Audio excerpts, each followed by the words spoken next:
Have you or someone you know been seriously injured on the job?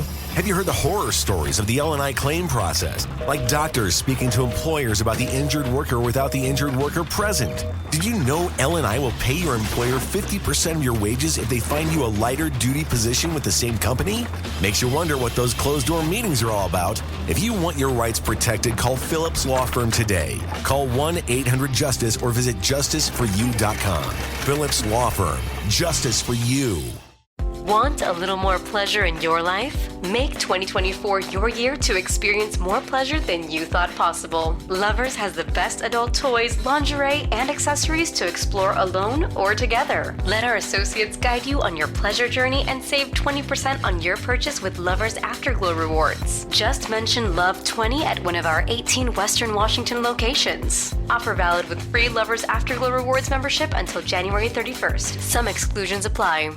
Your home is going into foreclosure and you feel like a financial wreck. You don't know where to turn for accurate information. I'm bankruptcy attorney Travis Gagne. Let's talk about some legal options. If we work quickly, we can propose a plan to save your home, modify the loan, or in many cases even eliminate your second mortgage. The consultation is free. I've helped hundreds of people just like you make informed decisions about whether to save their home or exit it on a reasonable, organized timeline. The chapter you choose sets the tone for the next chapter of your life. Please contact me today at choosetherightchapter.com. That's choosetherightchapter.com.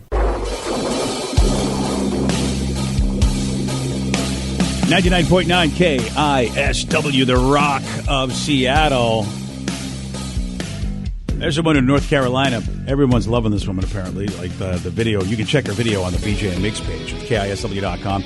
And that's because in this video, she's rattling off all of the free stuff she got from stores and restaurants on her birthday. I love this woman already. I haven't even heard the audio. Yeah, man. This is fantastic. I was determined this year to get everything for my birthday. But you know how you sign up for stuff. I went to Nothing But Cake and got my little free cake, my confetti cake. I love confetti cake. I went to Krispy Kreme and got my free dozen donuts. I went to Kohl's and used my $5 Happy Birthday Kohl's cash and got those super cute earrings. I went to Slim Chickens and got my free jar dessert. Ooh, I got another confetti cake from Publix. Went to Jersey Mike's and got a regular sub for free. And I went and got a free 20-ounce smoothie from Smoothie King. Damn. What the hell? I didn't know you could get all this cool stuff. I mean, you probably have to sign up for all their apps and stuff, but... Yeah, and then into your birth date. That is...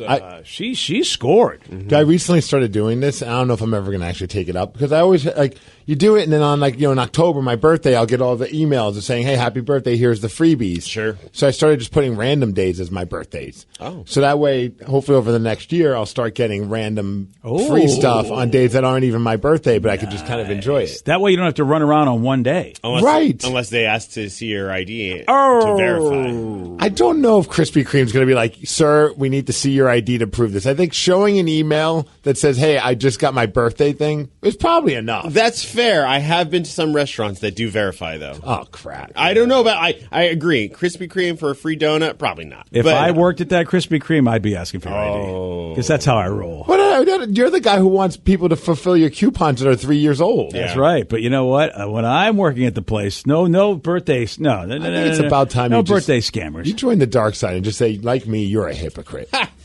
Wow. There's a lot of like those deal kind of things out there, and that's just too much effort. My ex-wife was super into like the whole couponing world, where she goes and gets like 15 hairsprays for like 10 cents and stuff like that, and I'm like, I don't have the patience. to do that. It's time and money. You are saving money, but you are spending time couponing. Yeah. And it's the same with this kind of thing. Like you get it, and I see them in my email, and I'm like, I should go get my free whatever, and I just never do. See, this is why Steve's genius. Thank you. Spread it out over a bunch of different days. Then you only have to go one stop. Like, he goes to Dick's, and he says, hi, it's my birthday, gets a hamburger, then, a couple days later goes to Burger King. Or the other Dick's and say, I've got a $5 off for sporting goods. Oh. I want all the Dick's in October. You're going to get all the dicks you want. Hey, look who you work with. Yes, and that's year round. Yeah. Yeah, see that? But that'd be great, to be able to it's overwhelming. Otherwise, you're like, oh, I got all this crap. Although, good on her for actually making a day out of it. I would take a day off from work. Be like, it's my birthday, and you need a day off for your birthday? Yes, I'm going to redeem everything that I get for free. Treat yourself. Yeah. That's what the personal day is for. You get it. I think the personal day is you get the day off of work, and you get all that free stuff. Good for her. I love it. I did not know you could get a free dozen donuts from Krispy Kreme. That to me is an amazing deal. That's funny. That's the thing that stood out to you. I was like, ooh, definitely. The Nothing Bundt Cakes. I want a free one of those. And I agree with her. The confetti is one of the better flavors. Nothing Bundt Cake is fantastic. And there's I just got a coupon for one of those. So Are you going to redeem it? Oh, definitely. Hopefully before it expires? Yeah. Well, that's the problem. You're right. You're right. I have a lot of coupons that expire. I do, and I get what they're trying to do. I have to live in the world they live in, but yeah, it's a bit of a bummer. How dare they want you to get the things that they say can be gotten during that time frame? You know who was a fantastic birthday program? Duke's Chowder House. What do they do? They send you a free entree for your birthday. How have I not signed up for this? I love Duke's. Every year in December. It's one of my favorite things of That's awesome. Yeah. Oh, now, free! You said a whole entree they give you? And they have there a options. catch? No. I mean, there's options that you have to pick from, but it's like fish and chips. Of course, it's a catch. It's Duke's fresh catch of the day. As soon as I said, "Is there a catch?" I was like, "Here we go." No, I was like, "Do you have to buy another entree in order to get that entree for free?" Nope. Whoa. Yeah. But let's be honest. Unless you go by yourself, you're going to buy another entree for somebody. It's true. No, I'm not. They're going to buy their own entree. It's my damn birthday. Hey, Duke's doesn't care who buys that entree. Right. Like, it's my birthday. I'm not treating you to a meal. Yeah, as far as I remember, it's a free entree, and you can just go get whatever. Now, granted, if you want to add on it, like you get fish and chips, or we can get whatever. But I always add on a bowl of clam chowder and a drink. So of course, I'm spending some money. I still think now Duke's is definitely good for that. Yeah. I mean, Duke's, but like I said, unless you go by yourself, you're probably going to spend more money at Duke's than just the entree. True. I think Krispy Kreme's the one that gives the best deal because you're getting a whole dozen donuts. You can feed a couple people with that. Whereas, you're not going to eat them all yourself? No, I've given those days up, Dan. Well, I mean, over the course of 2 days, maybe. Yeah, right. But I mean, I'll probably That's give some to fair. my friends. Yeah, 6 one day, 6 the other. But it's day. the little mini Bundt cake that Nothing Bundt Cake gives you. Oh, if yeah, you those saw are it so in the cute. video, and you can see the video of all the cool stuff this woman got for her birthday on the BJ and Migs page. But it's the little Bundt cake. Like they have the good sized Bundt cakes at Nothing Bundt Cake, and then they get the little minis. Yeah. And so they give you the free mini. That's just like, I mean, that's an appetizer. I mean, that's not even. You're not even eating anything at that point. That's why Doesn't count. Krispy Kreme It's like give- negative calories. Yeah, but Well, a full no calories a on your full birthday. dozen from Krispy Kreme. That's a great deal for your birthday. All right, so Krispy Kreme wins, but Duke's comes in a real close second. Is it any entree? No. Yeah, they have a list. Okay, because I was going to say, I'm getting that stuffed halibut, but I was like, that's expensive. Yeah, it It is. says choose from 5 of our most popular entrees for birthday or dinner. My most popular, no disrespect, Dukes, but are we the most economical? Oh, look at this. See, Krispy Kreme now definitely Steve's wins. out now. Well, I'm just saying, like, they have some pretty expensive things that might be popular. That's fair. I wouldn't put that on the menu. I'd be like, oh, no, our most popular is the salad and the bread. And that's free. You know, now that you bring it up, Steve, because Krispy Kreme also has they've got some voodoo style donuts now that they're Right. serving. It's probably the Krispy Kreme glaze. Of course it is. Yeah, Of course, yeah. I love You're those. You're not getting more than that. I take those in a heartbeat anyway because I love those. But oh yeah, all right. Now I'm starting. You know what? Forget it. I'm not signing up. We've become those guys. Free is not good enough. It's not good free enough for us. Just give us the whole restaurant. Where's the stuffed halibuts, Dukes? Come on. We're the listener that wins a free pair of tickets and then comes back to us and says, why aren't these floor seats? Yeah, that's it. You know, like, We really. I'm sorry those free tickets weren't free enough for you. You know, now we know what that is. That's karma every year to us. Yeah, we've become that person. Yeah, we have. Or have we always been that person? We have always been that person. Yeah, I think that's really what it is. BJ and Migs, mornings on The Rock, 99.9 KISW. Have you or someone you know been seriously injured on the job? Have you heard the horror stories of the L&I claim process? Like doctors speaking to employers about the injured worker without the injured worker present. Did you know L&I will pay your employer 50% of your wages if they find you a lighter duty position with the same company? Makes you wonder what those closed-door meetings are all about. If you want your rights protected, call Phillips Law Firm today. Call 1-800-JUSTICE or visit justiceforyou.com. Phillips Law Firm. Justice for you. Want a little more pleasure in your life? Make 2024 your year to experience more pleasure than you thought possible. Lovers has the best adult toys, lingerie, and accessories to explore alone or together. Let our associates guide you on your pleasure journey and save 20% on your purchase with Lovers Afterglow rewards. Just mention Love20 at one of our 18 Western Washington locations. Offer valid with free Lovers Afterglow rewards membership until January 31st. Some exclusions apply. At Granger, we're for the ones who specialize in saving the day and for the ones who've mastered the art of keeping business moving. We offer industrial-grade supplies for every industry with same-day pickup and next-day delivery on most orders, all backed by real people ready to help. So you can get the right answers and products right when you need them. Call, clickgranger.com, or just stop by. Granger, for the ones who get it done.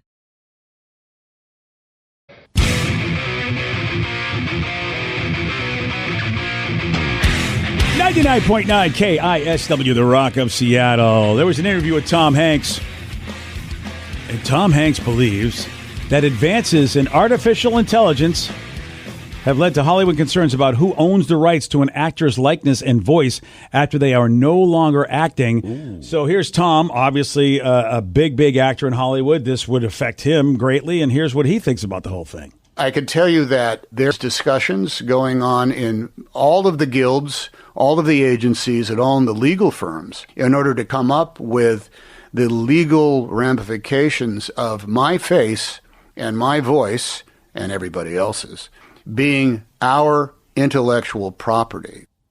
Oh, man, I didn't even think that's the world we are in now, right? All the technology, like, you sign on for a franchise, like, what if they have, like, part of the contracts, like, hey, look, we have the rights of your likeness even if you die.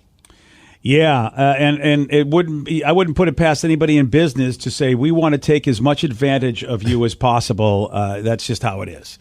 And I don't think it's unreasonable to say that an actor's likeness and voice and all of that stuff should be their property. That's them. Yeah, I like to think, like, okay, Tom Hanks, like, sure, but all the money you make from these movies, you're still paying me. It just goes to my estate, which in turn goes to my family. Yeah, and that's cool. And that's an interesting concept. Okay, how would Tom feel about the fact that, all right, you're dead, but somehow, you're still living on and all this stuff? Right now, if I wanted to, I could get together and pitch a series of 7 movies that would star me in them, in which I would be 32 years old from now until Kingdom Come. Anybody can now recreate themselves at any age they are by way of AI or deep fake technology. Because look, I could be hit by a bus tomorrow and that's it, but my performances can go on and on and on and on and on. I think of Val Kilmer. From the Top Gun movie. Yeah, and where, Val, of course, massive health issues to the point where, he had an appearance in the new Top Gun, but he didn't do a whole lot. But I imagine if you're Val and they had the technology and they had your voice, that you might go, yeah, let's put a young version of me with my voice in there and let's just go ahead and do it. And I approve it, or maybe I change the dialogue a little bit, or I like, maybe he would. Maybe Val would be like, sure, because, you become, so incapacitated, but you still would love to see yourself make movies. But do you then, who do you put in charge? Like, your wife, your kids? Like, who's in charge of, saying okay to certain roles? Because you just don't want, all of a sudden, the dead version of Tom Hanks has been, a bunch of direct-to-DVD, direct-to-on-demand, clunkers. You know what I mean? You don't want him to be in, these trash films. And then on the flip side, as a moviegoer, would you be okay with going to see a movie with a guy, a 30-year-old version of Tom Hanks, even though he's not 30 years old anymore, but, if the movie's good, would you still enjoy it? Here's what the way I equate it to is that we were all very excited on that season of The Mandalorian when Luke Skywalker came back looking like young Luke Skywalker. Right. And Mark Hamill was a part of that. The current age Mark Hamill was a part of it, but of course they used deepfake. Well, they actually didn't use deepfake. Some people think they should have. But they used technology to make him look younger, but it was him doing it. It's just they got and I feel like if it's that, and the actor is still around, and the actor is at least his brain stuff is working, and maybe even his voice. But he's Mark Hamill's very old now. If he's cool with it, I'm cool with it. Yeah, because that is the strange part. Would be like let's just say Harrison Ford's I'm done acting, but man, now with technology, we could do Indiana Jones and we could go back to when I was younger again, and I'll lend the voice and they can even tweak it so I sound younger again. It's going to be... That's going to be weird, man. Yeah, and they've tried it. I mean, they tried it, but they've gotten much better. First it was CGI, but now with deepfake, it's going to be a lot better because they tried it with, Carrie Fisher, and they put her in Rogue One, and they tried it with...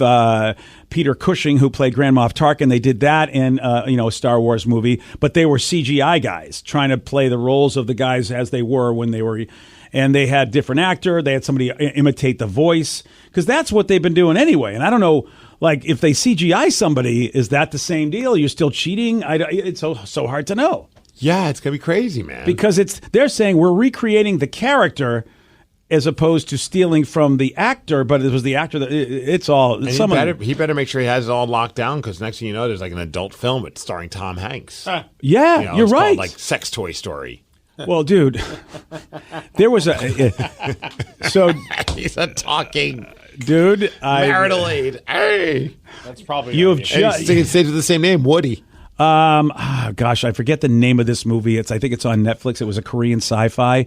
It's a really good one, but you just described the premise. Oh boy. This woman was a war hero and she was so famous and they decided they wanted to they had rights to her face and her body. And they were making clones not because they wanted her to be a fighter because she was a great war hero. They were making clones because they wanted her to be sex dolls for people in this movie. So now they could actually do Saving Ryan's Privates. Exactly, yeah. And a parody of Big, but it's a whole different thing. Yeah. I can't remember the name of the movie, but if you there's some great Korean sci-fi that it's subtitled, but you'll have to deal with that. But someone brought up a good point. Hey, just think of it. We can now have perpetual Steven Seagal movies until the end of time. Yeah. All they had to do is train a bear to sit and do some mild martial arts, and then deep fake his face onto it. It's a weird thing to think that could be the case, man. I mean, are people going to want to see Tom Hanks in 30 years? I mean, younger people are going to want their own stars anyway, so I don't know how, he's a national treasure. I think people will always want Tom Hanks. Let's take a look at, Humphrey Bogart and people like that. Nah, we don't need that. That's what I'm saying. Yeah. We don't need that, and yet, it could... Unless it's an adult film. Oh, Humphrey Bogart. Humpy Bogart or something? Humpy Bogart. Hair's banging you, sweetheart.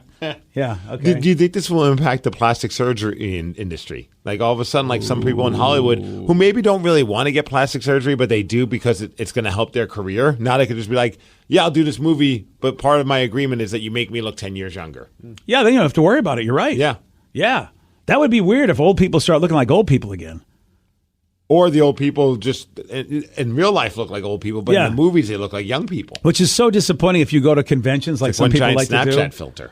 Yeah, really. Yeah. I mean, you go to a convention thinking you're going to go see a young version of somebody, and then you see some old and you go, wait, that can't be the same guy. I've never seen him look like that in a movie. I'm sure soon enough we'll have the app that will be they already have apps that can touch up people's faces, but all of a sudden you meet the celebrity that you're excited to meet them, but you're like, this is like a 40-year-old version of them or 40 years later version of them. You can hit a button on your picture and it turns them back into the actual version you want. Yeah, that's weird, man. Yeah. Man, I don't know about all this. Yeah, it's a slippery slope, man. Yeah. Everything's getting crazy. It is getting crazy. All right, we got this great list of guitar solos from GuitarPickReviews.com, and these are the most iconic guitar solos of all time. Oh, nice. Yeah. Are you a big guitar solo guy, or do you just like this? Because some people just I don't want to hear. I just want to hear the song with the the lyrics and the chorus and the verses, but the solo takes me out of it. It's a good one. If it's a good one, I am there's a lot of times where you're just going through a song and it's like, this was unnecessary. They just put this in just to kind of have a guitar solo. Yeah. Well, that was the formula for a long time. Yep. For rock music, the formula was you had a great hook, lyrics, and then basically it's like lyrically whatever set of lyrics. What do you call that? Not the chorus. So you got verse, chorus, verse, chorus, then guitar solo. Yes. And then chorus, maybe a bridge. Yeah. And that was it. You Back just to always chorus. knew. Oh, yeah. Me growing up, Steve, I was so used to the guitar solo. You had to have one. Yeah. You really had to have one. And then as Metallica fans, we remember there was a period of time during that some kind of monster era of Metallica with Saint Anger, and it was like, where's Kirk's guitar solos? And they were like, we didn't see a need for them on this record. We're like, we didn't see a need for this record. Yeah. But we would have liked some guitar solos. For me, I remember, and you always could tell the different kind of Styx fans there were. And Styx, of course, the very old band, Babe, I Love You, and Mr. Roboto.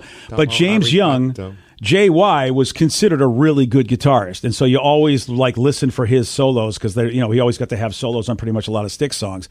And he even got to sing one, which is a cult favorite, a song called Miss America, that he didn't sing ever on the band. It was always either JY or Tommy Shaw. I mean, I should say, Dennis DeYoung and Tommy Shaw. JY sang one song and everybody was so excited because they're like, oh, they're letting the lead guitarist sing? That never happens. Define everyone, because I don't know anyone that was excited about this.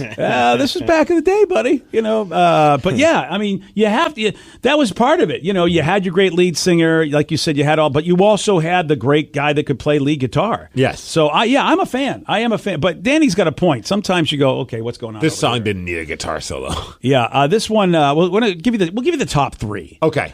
Top three iconic guitar solos of all time. GuitarPickReviews.com has a bunch more, but this one here. Yeah, I mean, you got to give it to the dude. It's good. It's Clapton. Yeah. And Layla's a great tune. See, I'm a fan. In my opinion, my favorite guitar solos are the ones that you can kind of hum. Oh yeah. You know what I mean? Like there's certain guitar solos where you're like, and you're like, oh my goodness gracious, like this is clearly talent, but I'm not feeling this. Too mathematical. Like I love "Smells Like Teen Spirit's" guitar solo because it's so basic, but it's just he's just doing like kind of like the vocal lines, but on the guitar, and it's just part of the vibe. You know what? This next one I'm going to play, Danny. I don't know. I want to put a list. If I can give an assignment to us, maybe for later on. A lot of people have been complaining about Ted Lasso, but the last episode of Ted Lasso was really funny because the coach was at a press conference debating the great guitarists and really like throwing a lot of shade out there because basically they're in England, and of course, so instead of talking soccer, they're talking all the great guitarists, and the coach is flipping out saying that Stairway to Heaven is derivative. It sounds like a Mike Leach moment. Yeah, it was. So if we can, at some point maybe we'll play it some other time, maybe not today, but I thought that was a really fun piece. The reason I bring it up, because he just put down Stairway to Heaven in this episode of Ted Lasso, and this, of course, happens to be the number 2 guitar solo, according to GuitarPicksReview.com.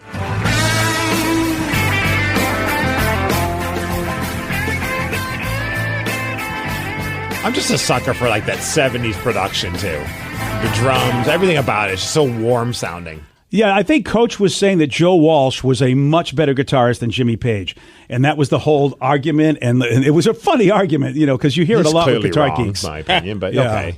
Yeah, I think it was Joe Walsh that he was talking about. But he was saying Jimmy Page was lazy and it was just not a great play. So it's a great piece. We have to play it at some point just because I thought I just loved it. Was out of the blue talking about guitar fights. And people have those discussions. All right, so what is the number 1 guitar solo of all time? Well, it's got a Seattle connection, so how do you not love that?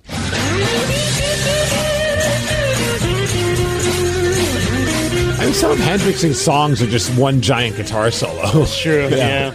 No complaints, but... Yeah, and these are iconic. We're not saying, from a technical standpoint. These are the most iconic guitar solos of all time. Well, that's what I'm saying, though. Like, I think some of the best guitar solos, it's just about feel. Like, I grabbed one that I think... And I remember we interviewed Tom Morello from... Oh, this is not Tom with the Donkey, is It's it? not, I promise. Okay, jeez, because I will cut him. Although I kind of wish it was now. Yeah, okay. But I remember when we interviewed, and I brought this solo up to him, and I thought he was just going to be like, oh, yeah. But like he even kind of like... You could hear his excitement in his voice. And it's the most simplistic solo...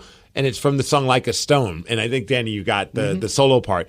But it's so tasteful, and it just fits the song so well, and it just keeps you in that good vibe of what that song sounds like. I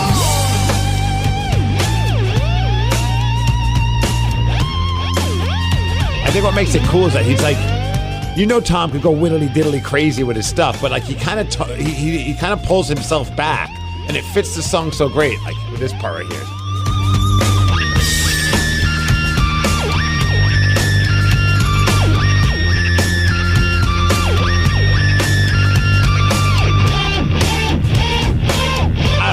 I've always loved Dude, that. It's got a great feel to it. Yeah. Yeah, it's almost psychedelic. It is. Like the effect on it. And he's such a soulful player. And I always love it when he does like that kind of. And that's what I love about Audioslave. It's like Rage Against the Machine was way more aggressive, but Audioslave kind of toned him down a little bit. And it was cool. Oh, it's always great when you get to see artists like get to stretch their legs in a different way, which some people don't like because you go, hey, I know this performer as they are. I don't want them to be different.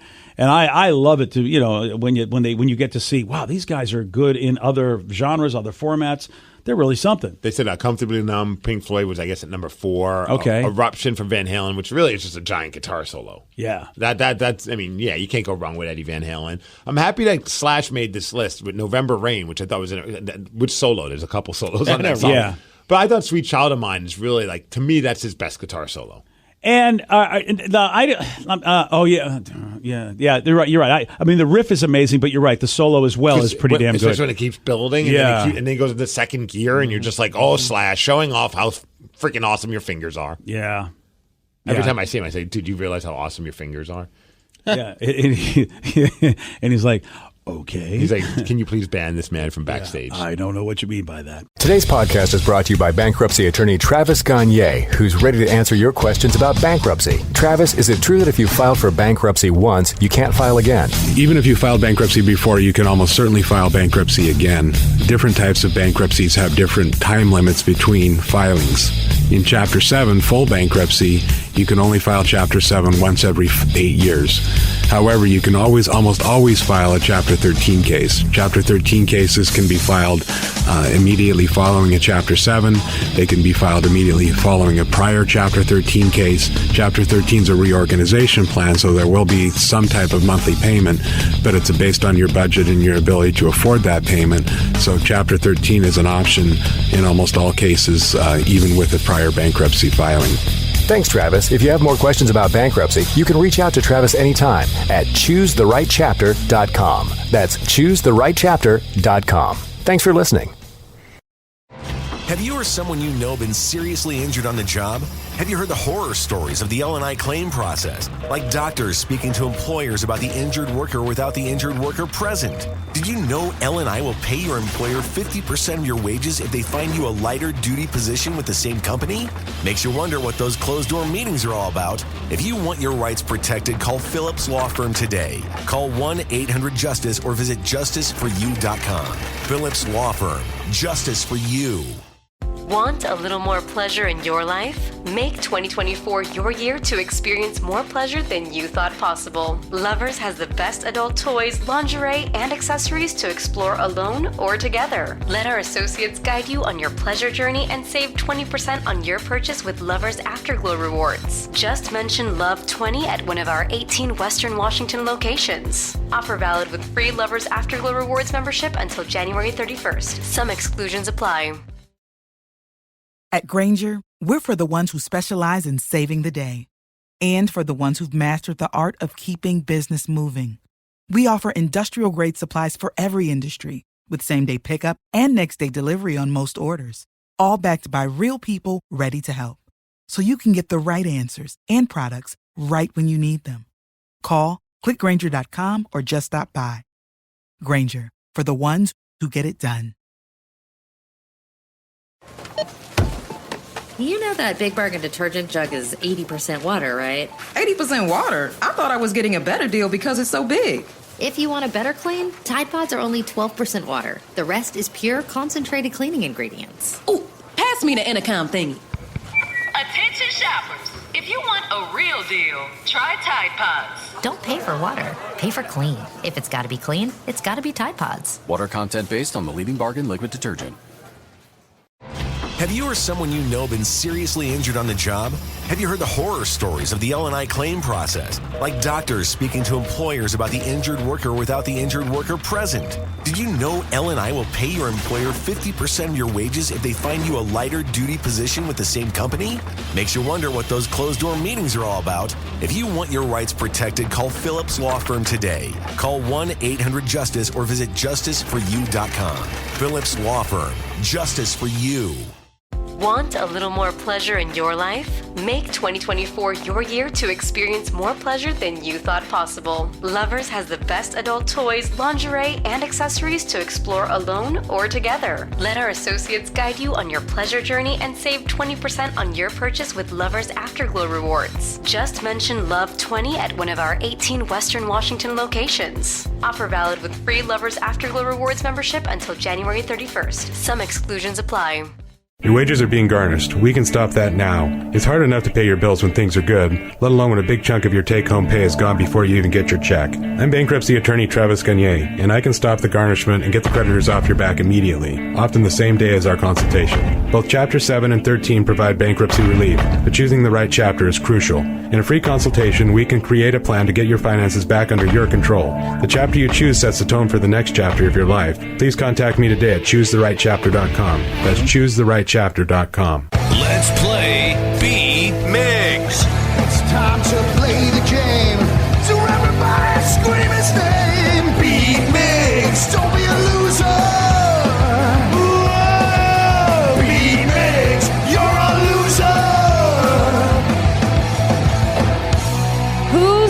to be Migs. I know Candy from Graham is. Candy, are you there? I'm here. All right, Steve, now get out. Goodbye.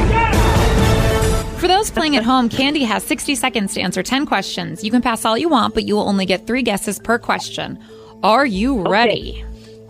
I'm ready. Beginning with A, what 2009 movie is still the highest grossing movie of all time? Pass. How many current NFL teams have never made it to the Super Bowl? 2. No. 3. No. 4. Yes. Insulin is produced in what organ? The pancreas. Yes. Nice. Camp Crystal Lake is a key location in what horror film franchise? Pass. Modest Mouse was formed in what Washington city? Issaquah? Yes. What is the strongest land animal in the world? The strongest. Elephant. Yes. The sport cricket originated in what country? Cricket. England? Yes. What does the E stand for in the cable company ESPN? I don't know. Pass. Which fictional city is the home of Batman? Gotham. Yes. What planet has the most moons?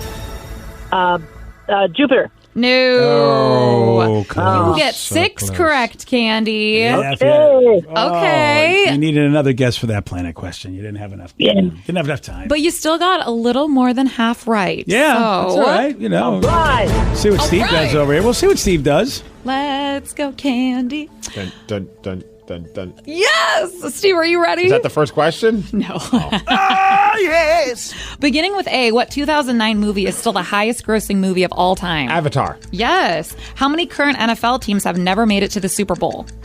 I'm going to go 1, No. 2, No. 3. No. Insulin is produced in what organ? The kidney. No. The liver. No. The stomach. No. Camp Crystal Lake is a key location in what horror film franchise? Friday the 13th. Yes. Modest Mouse was formed in what Washington city? Issaquah. Yes. What is the strongest land animal in the world? Strongest land animal. I'm going to go an elephant. Yes. The sport cricket originated in what country?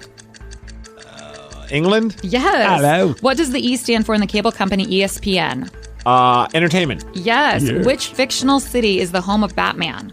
Gotham City. Yes. What planet has the most moons? What planet? That'd be Uranus. No. Jupiter? No. Mars. No. Oh. With that, you get 7 correct, which is a win. Candy. 7 to 6. Avatar was a difference maker, Candy. Dang it. I'm sorry, Candy. Yeah. That's okay. I can lose with the best of them. That's right. Well, you did a good job, though. Well, one question loss ain't bad. That was respectable, Candy. Play again anytime you want. All I ask for is a fighting chance. That's all I ask for. That's right.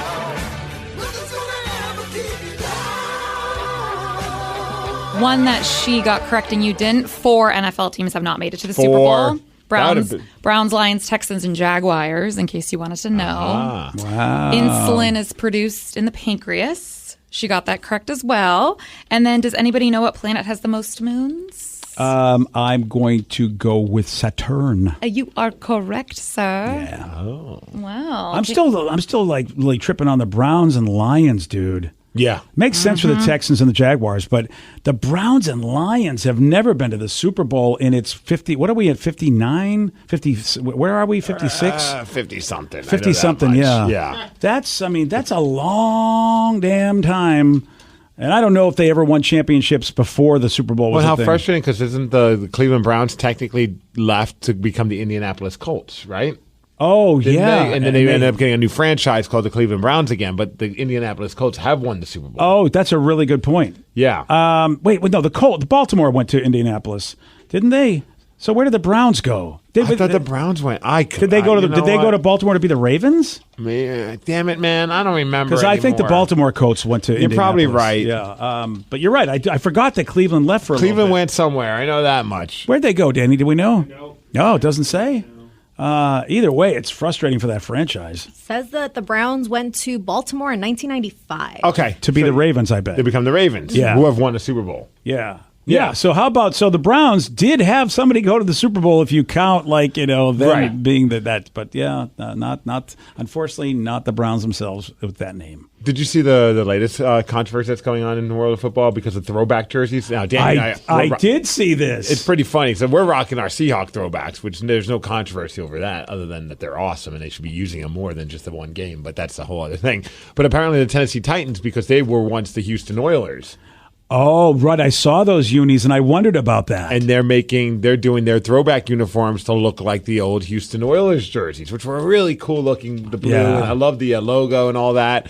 But the Houston has a team, the Texans, and people are like all up in arms. Like, how could you do this throwback? But that's their history. It really is. And if the Texans call themselves the Oilers, then I would think, okay, then they have an issue, and I don't blame them. But since you came up with a different name and you're the Texans, then I guess you would say the history does belong to the Titans. But I mean, it would piss off Sonics fans, obviously, if let's just say the NBA did throwback jerseys and the Thunder were rocking Sonics colors. Right now, yes. But let's say, and we're probably going to get a team. It looks very likely. And what if we decided to just come up with a whole new color scheme and a whole new name? Would you be then pissed at the Thunder? I would be like, no. I think Seattle basketball fans would collectively lose their minds if they did not go with the Sonics. I would be mad at the Seattle ownership. Terrible ownership. idea. I'd be mad at the NBA and not at not at the Thunder. It's the NBA and whoever bought our club. But we should be the Sonics. And I personally think that the Texans should have been the Oilers. I don't. If you have a new team, just like the Ravens, I really think the Indianapolis Colts should have changed their name too. I think when you move to a new city, change your name. These days, I feel like that's what happens. Back then, it seemed like that was the thing. Like the LA Lakers, Utah Jazz. Like these were things where it's like, why'd you keep that name? It has no history and no tie into the country, as I say, the state that you're in anymore. Atlanta also, by the way, they're going to be the latest with a real problem in baseball with the Atlanta Braves. And that wasn't their name. Mm-hmm. That they were the Boston Braves. Yeah. If they had just come up with a different name when they moved into Atlanta, but they didn't. And just like the Dodgers, obviously, and the Giants, they're all from the East Coast way back in the day. I do love the Titans. I don't know if they're just trolling Houston, but they're like, Oilers history is Titans history. Oh, they are definitely trolling them. They're probably or trolling them. They're sweet looking uniforms. We want to make money from these. And I'm looking at the helmets. The helmets don't have a logo at all. Is that what I'm seeing? I don't know. I can't tell if it does, but they do use that Houston Oilers old logo. Yeah, they really should because it's just an oil rig. Yeah. And Houston. No, it does. It does. You just couldn't see it. Oh, yeah, there you go. Yeah. I think it's great because the Texans can't do that. The Texans are not the Oilers. I think it's bad. Obviously, I'm not bitter because it doesn't involve any team that left that I cared about, but I think it looks cool because I always liked the Houston Oilers the jersey scheme color. I do. I agree with you. Plus Warren Moon, of course, with that great, the whole situation there.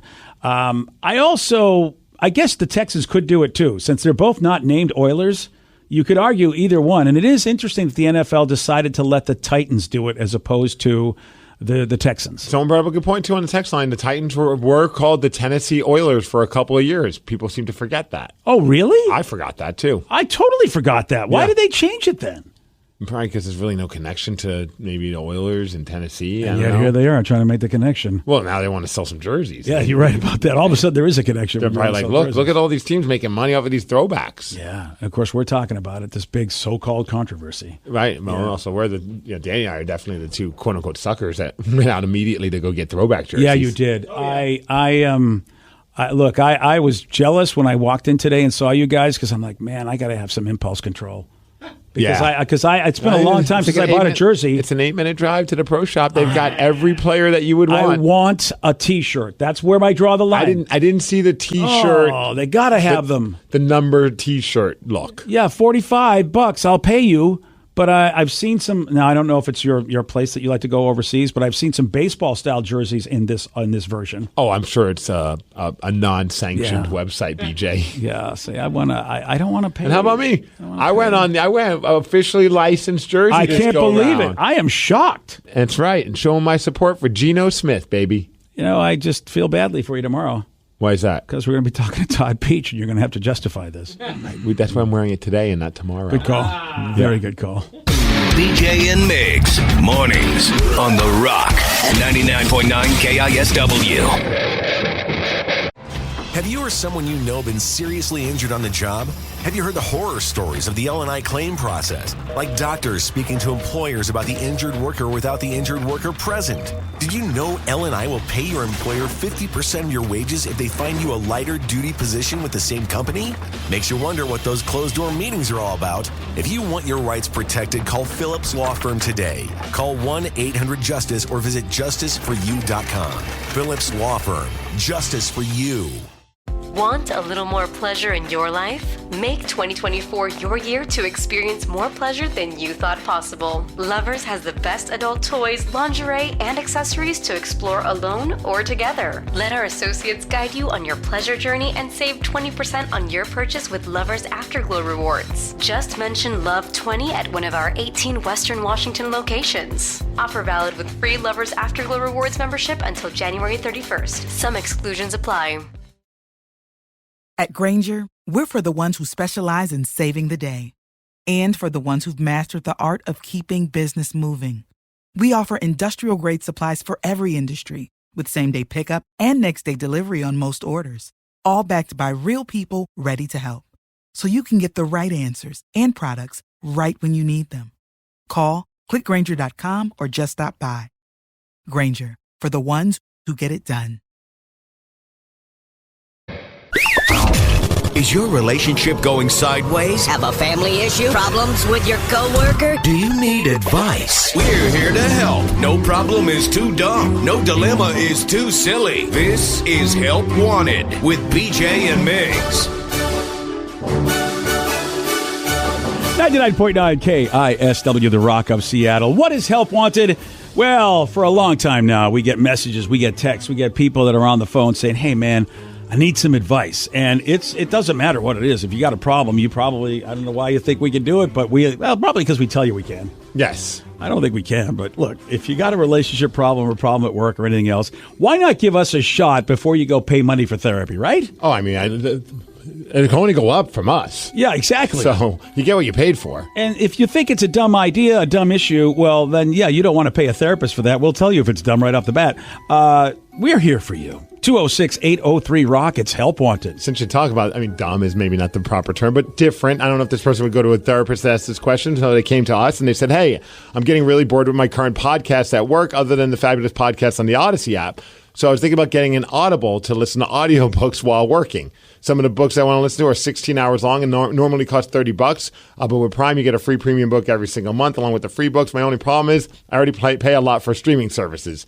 Should I get rid of one of my video streaming services for Audible, or should I just have it as a treat for myself? This is a very good question, because at some point, I'm going to have to do this myself. I'm going to have to take a look at my finances and go, all right, let me look at every stupid streaming service I have. Dude, it's like a streaming audit. I feel like I have to do it right now. Oh, yeah, man. It is. And also, with Prime and also Apple, there are a lot of TV shows that you can just outright buy. You might have to wait until they're completely done with their episodes. But because of that, I'm thinking, if I get this streaming service and it's just for one TV show that I could probably pay $30 for the season, why am I then spending like $10, $15 a month for the entire app when I only watch one show? Right. That's the kind of decisions that I think if he looks at this, he probably can save some cash in order to do the Audible thing. Yeah, because I just saw, the TV show Heels is coming back for a second season. It's it's based on a wrestling promotion, but it's on Stars. It features Stephen Amell. It's not like just for wrestling nerds like myself, but like people who don't like wrestling like the show because it's really well done. And I liked season 1, and I'm like, I already got rid of the Stars app. And I'm like, do I re-sign up again just for... You're a funny man, by the way. Why is that? Well, because I told you the same thing about some of the shows that I like. Look, you don't have to like zombies or you don't have to like sci-fi because the show itself is really good. And every time you go, I'm telling you right now, if it's old-timey times or not right now times, I don't want to do it. And then every time you look at me and give me the same argument for wrestling, and I say the same thing to you, and I go, dude, I don't care. If anybody's throwing anybody anywhere, I probably will find something else to watch. Yes. And you're like, no, you don't understand. It's a great show. All fairness to me right now, at no point did I say, BJ, you need to watch this show. No, but I see the look in your eye. That's on you, man. I see the That's look you. in your eye. You're like that look was to Danny. Yeah, you're trying to. You go. Words don't work with this guy. I will use my mental telepathy. Oh, on right. Him. And, there's this other series called The Monster Factory on Apple. Oh yeah, you don't have to be a wrestling fan to like it, BJ. Here's your line. Your line is you don't have to be a wrestling fan. My line is you don't have to be a science fiction fan. The entire show is about mental health more than it is about wrestling. Oh, here we go. So you get me with the mental health, That's aren't right. you? I'm dropping the MH on you. I should probably tell you that there's just like The Rock is in it. I just say The Rock is in everything that I want you to Or watch. just say somebody in there is wearing spandex. Oh, well, actually, every once in a while. All right, let's go. Let's go with something maybe a little bit more serious. Okay, so boy. just take a look at your streaming services. But not for nothing, Steve. How about you have a job where you can listen to stuff? I think I would get I don't know what I could do that wouldn't confuse me. Where I need my brain to not be focused on it. Someone says free at all libraries to get ebooks. I've saved thousands of dollars. Oh, really? So do you have to go to the library then to listen to the audiobook? I think you may need to go to get your card. What? I just love. I got to go to a library. Why? I don't defeat them. Where are they? Can I just go online and be like, "Yo, what's up, library people? Give me the free book." Dude, it's pretty easy. Like down at Westfield South Center, whatever the hell they're calling that mall now, they got a library right inside the mall, and you can listen to audiobooks on there. You can do that. They let you do stuff for free. Sure. Oh, man, this is a whole new world to me. It's a whole new world. My wife's got a library card. Can I just use hers? I think they'll probably look at you and go, I don't think you are this person, but maybe she can help you out. Sydney, that's a gender neutral name. I think library cards are free. You just walk in, they'll give it to you. Yeah, but I like knowing that I'm scamming the system, even if I'm not. Well, in that case, just walk into any library and just start stealing books at that point. They'll let anybody in. I want to listen to them for free. That's all. I'm not stealing a book. I don't want the hard copy. Oh, well, it looks like there is an app for it, so you can get your ebooks and audiobooks through this app called Libby. Oh, Libby. Yes. Oh, like library, the Libby the librarian. That's cool, man. See, you're saving money there, guy. The library was always meant to be that for people, where you could get like cool stuff, and if you had no money, it didn't matter, which is why the library system was invented in the first place, so we'd all have access to knowledge. So excuse my ignorance. Listen, I think the library is trying to actually help you to really defeat that, but you go ahead. Do I need to go to the library to get hooked up with Libby, or does Libby, I just go on Libby? Libby is not easy. You got to go to her place. She's not going to come to your place. Like, I don't want to have to go anywhere. Like, if I but Libby's like, I'm worth it, Steve. You come to my house. Do I have to get my library card first to get this Libby? I feel like maybe you got to be in the system. Yeah, or you can just steal your wife's card again. She's just already go got online. one. Yeah, exactly. Yeah, I suppose. Yeah, because I've been thinking about getting Audible as well. So I like this guy's question. Yeah, it's a great question. Well, check it out. See what Libby's all about. Yeah, online you could pose as your wife. They're not going to know if you do stuff online. Right. Yeah. I mean, I don't think that's fraud, is it? Well, we'll find out when you're in jail. Right. I'm catfishing my own wife so I can read books or listen to books for free. Wouldn't that be awesome if you get arrested and that's the one thing you go to jail for is like because your wife's library info, you've just been using it. That would actually be kind of cool. But it's like the person who has like an overdue book for like 30 years. I'd come visit you. Oh, I appreciate that. What, just to laugh at my face? Yeah, maybe. Okay. Thanks. No, just so we could do that thing where you put your hand up to the glass, like we really care about each other with the phone, and you can feel like Spocky in the whale one. Oh, look at you! You even know the reference. Wow. Yeah. Oh man, that's there's gonna have you seen the meme with the Barbie box where it's Kirk and Spock? I have not. Oh yeah, where Spock is inside the Barbie box behind the glass, and then Kirk is with the hand on the. Yeah, it's a nice thing. All right. Anyway, we have to help people. All right. This one is a little bit more serious, guys. I could use your advice. I think I made the biggest mistake of my life. Oh. 2 months ago, I married my longtime girlfriend of 5+ years. Okay. The time leading up to the wedding was stressful, but the day was amazing. But that was the last day I've been happy. Since the wedding. That is a powerful statement, That man. is. Since the wedding, my wife has become incredibly controlling. She won't let me go out on the weekends and says I should be spending my spare time with my wife. It's driving me crazy, and now we fight all the time. It's like a switch was flipped on her, and I don't know how to switch it back. Divorce seems extreme, but I'm stuck. What do I do? Wow. I think you should just tell her, hey, when we got married, that was amazing, but that was the last time that I was happy with you. Yeah, that'll go over very well. I'm sure that would go over great. Wow, that is a very deep issue. It's a super, super deep issue. Man, so for 5 years, it sounds like the what was the girlfriend, now the wifeski, was fine with you going out, I'd imagine, since he's saying that now he's not able to go out with his friends. Yeah, and look, we human beings, we are just not taught how to have really, really effective communications with each other when it's like that. You know, Steve, I'm going to take you, for instance. You're blessed with a situation where, for whatever reason, your wife doesn't have a problem with you going out and doing what you got to do, have fun, do your wrestling, whatever. You've never come in and said, "Oh my gosh, I'm in trouble because I spent the weekend over here and my wife is upset." No. But a lot of people do have that. You know, what would you do if all of a sudden that was a thing in your life? Would you know the way to be able to communicate effectively? I don't think a lot of us would. You're just lucky that you never have to face that. I'd probably just wrestle more so I don't have to handle those situations. See, a lot of guys do that. You're right. A lot of guys just go, you know how I'll fix this? I'll be around less. I'll be around less. Then we argue less if I'm around less. It seems like it makes sense to me. You know, I think a lot of dudes, and that's why I ask you, Steve, because a lot of dudes don't know how lucky they are that their spouse is reasonable. And a lot of wives, too, don't know how lucky they are that their spouses are reasonable. I'm very aware of how lucky I am with that because of past relationships where it was never like, you can't do this, but it was like massive guilt, not so subtle guilt trips that were being thrown on me. And with my wife, like, at times I feel like I give myself guilt. Like, I'm like, oh, this Catholic guilt's getting me. Like, cause there'll be times where I'm like, I shouldn't do that. She's like, why aren't you doing that? I'm like, whoa, I don't want you to be upset. She's like, I'm not even upset about this. Like, but in my head, because of past relationships, I'm like, oh, I can't agree to go do that this weekend because she'll get mad at me, even though she's never been mad at me about any of these things. She's probably happy to be away from me.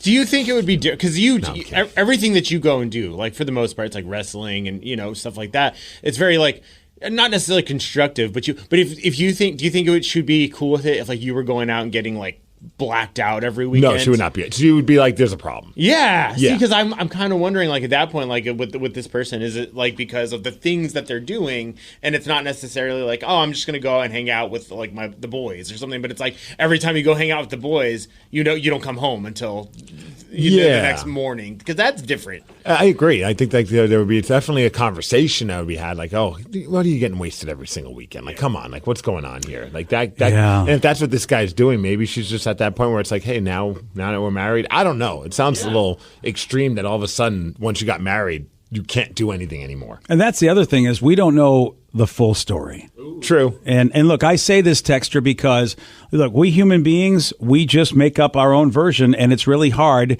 when we feel like we're wronged to really be unbiased and really give the full story. It's just a human thing. So that's why we have to be suspect, and say, hey. It just feels weird after 5 years, all of a sudden it's just like, done? Yeah. That sounds crazy. It is. And that's why usually when behavior like that is happening, I don't feel like I'm getting the full story. I feel like if I sat down and talked with her, I think I would get a different version. That doesn't mean you're a bad guy. Doesn't mean she's bad. That's why getting somebody that can help you guys speak the same language, because a lot of us just do not speak the same language. We're all very different people, and it's not even a gender thing. Human beings don't realize they don't speak the same language. They don't interact in life the same way, and that's why a counselor, a therapist, the people that know how to actually translate your words into their words and vice versa are so helpful. And if you really want this marriage to work, man, there's a thing called EFT, emotional focus therapy, that is really, really effective. And lately myself, I've been like having to bring that up because, it's funny. Just because you think you go to therapy and it's okay, every once in a while you slip back into old patterns. And so my wife and I right now are like, hey, let's get back into this EFT again. We got to do our homework, got to get back on the stick. Is that like when ET touches fingers with the other people? That's ET therapy. It involves a lot of Reese's Pieces. Finger touching. Yeah, and finger touching, depending on just where. Touching the tips. See, I don't know if the tip is good. And fingertips. Yeah, I feel like, look, if it works for you, buddy, I'm not going to get in your way. Reese's and tips, you do what you got to do. So what is electronic focus therapy? No, it's yeah, you go to the ATM and you guys just put your hand in the slot. It's called emotional focus therapy.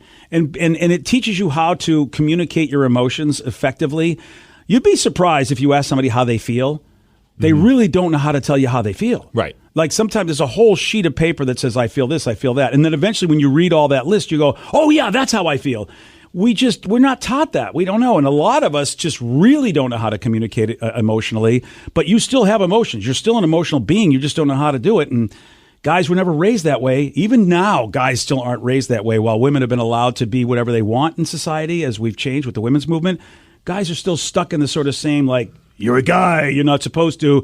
So it's tough for us to really communicate effectively, like, hey, this sucks. in a way that it's like you're a toddler again. I see that sometimes even with Tatum, where she's like having a meltdown. I'm like, what are you upset about? And it's like, then a bunch of gibberish comes out of her mouth. I'm like, that doesn't make any sense. And I can tell, like, she doesn't even know why she's upset, but she's just saying words because she's just trying to get something out of her, some emotion out. And, dude, that's a great example because it doesn't get better for a lot of us. Like, we still don't know how to tell somebody, I feel horrible, but I don't know how to tell you why I feel horrible.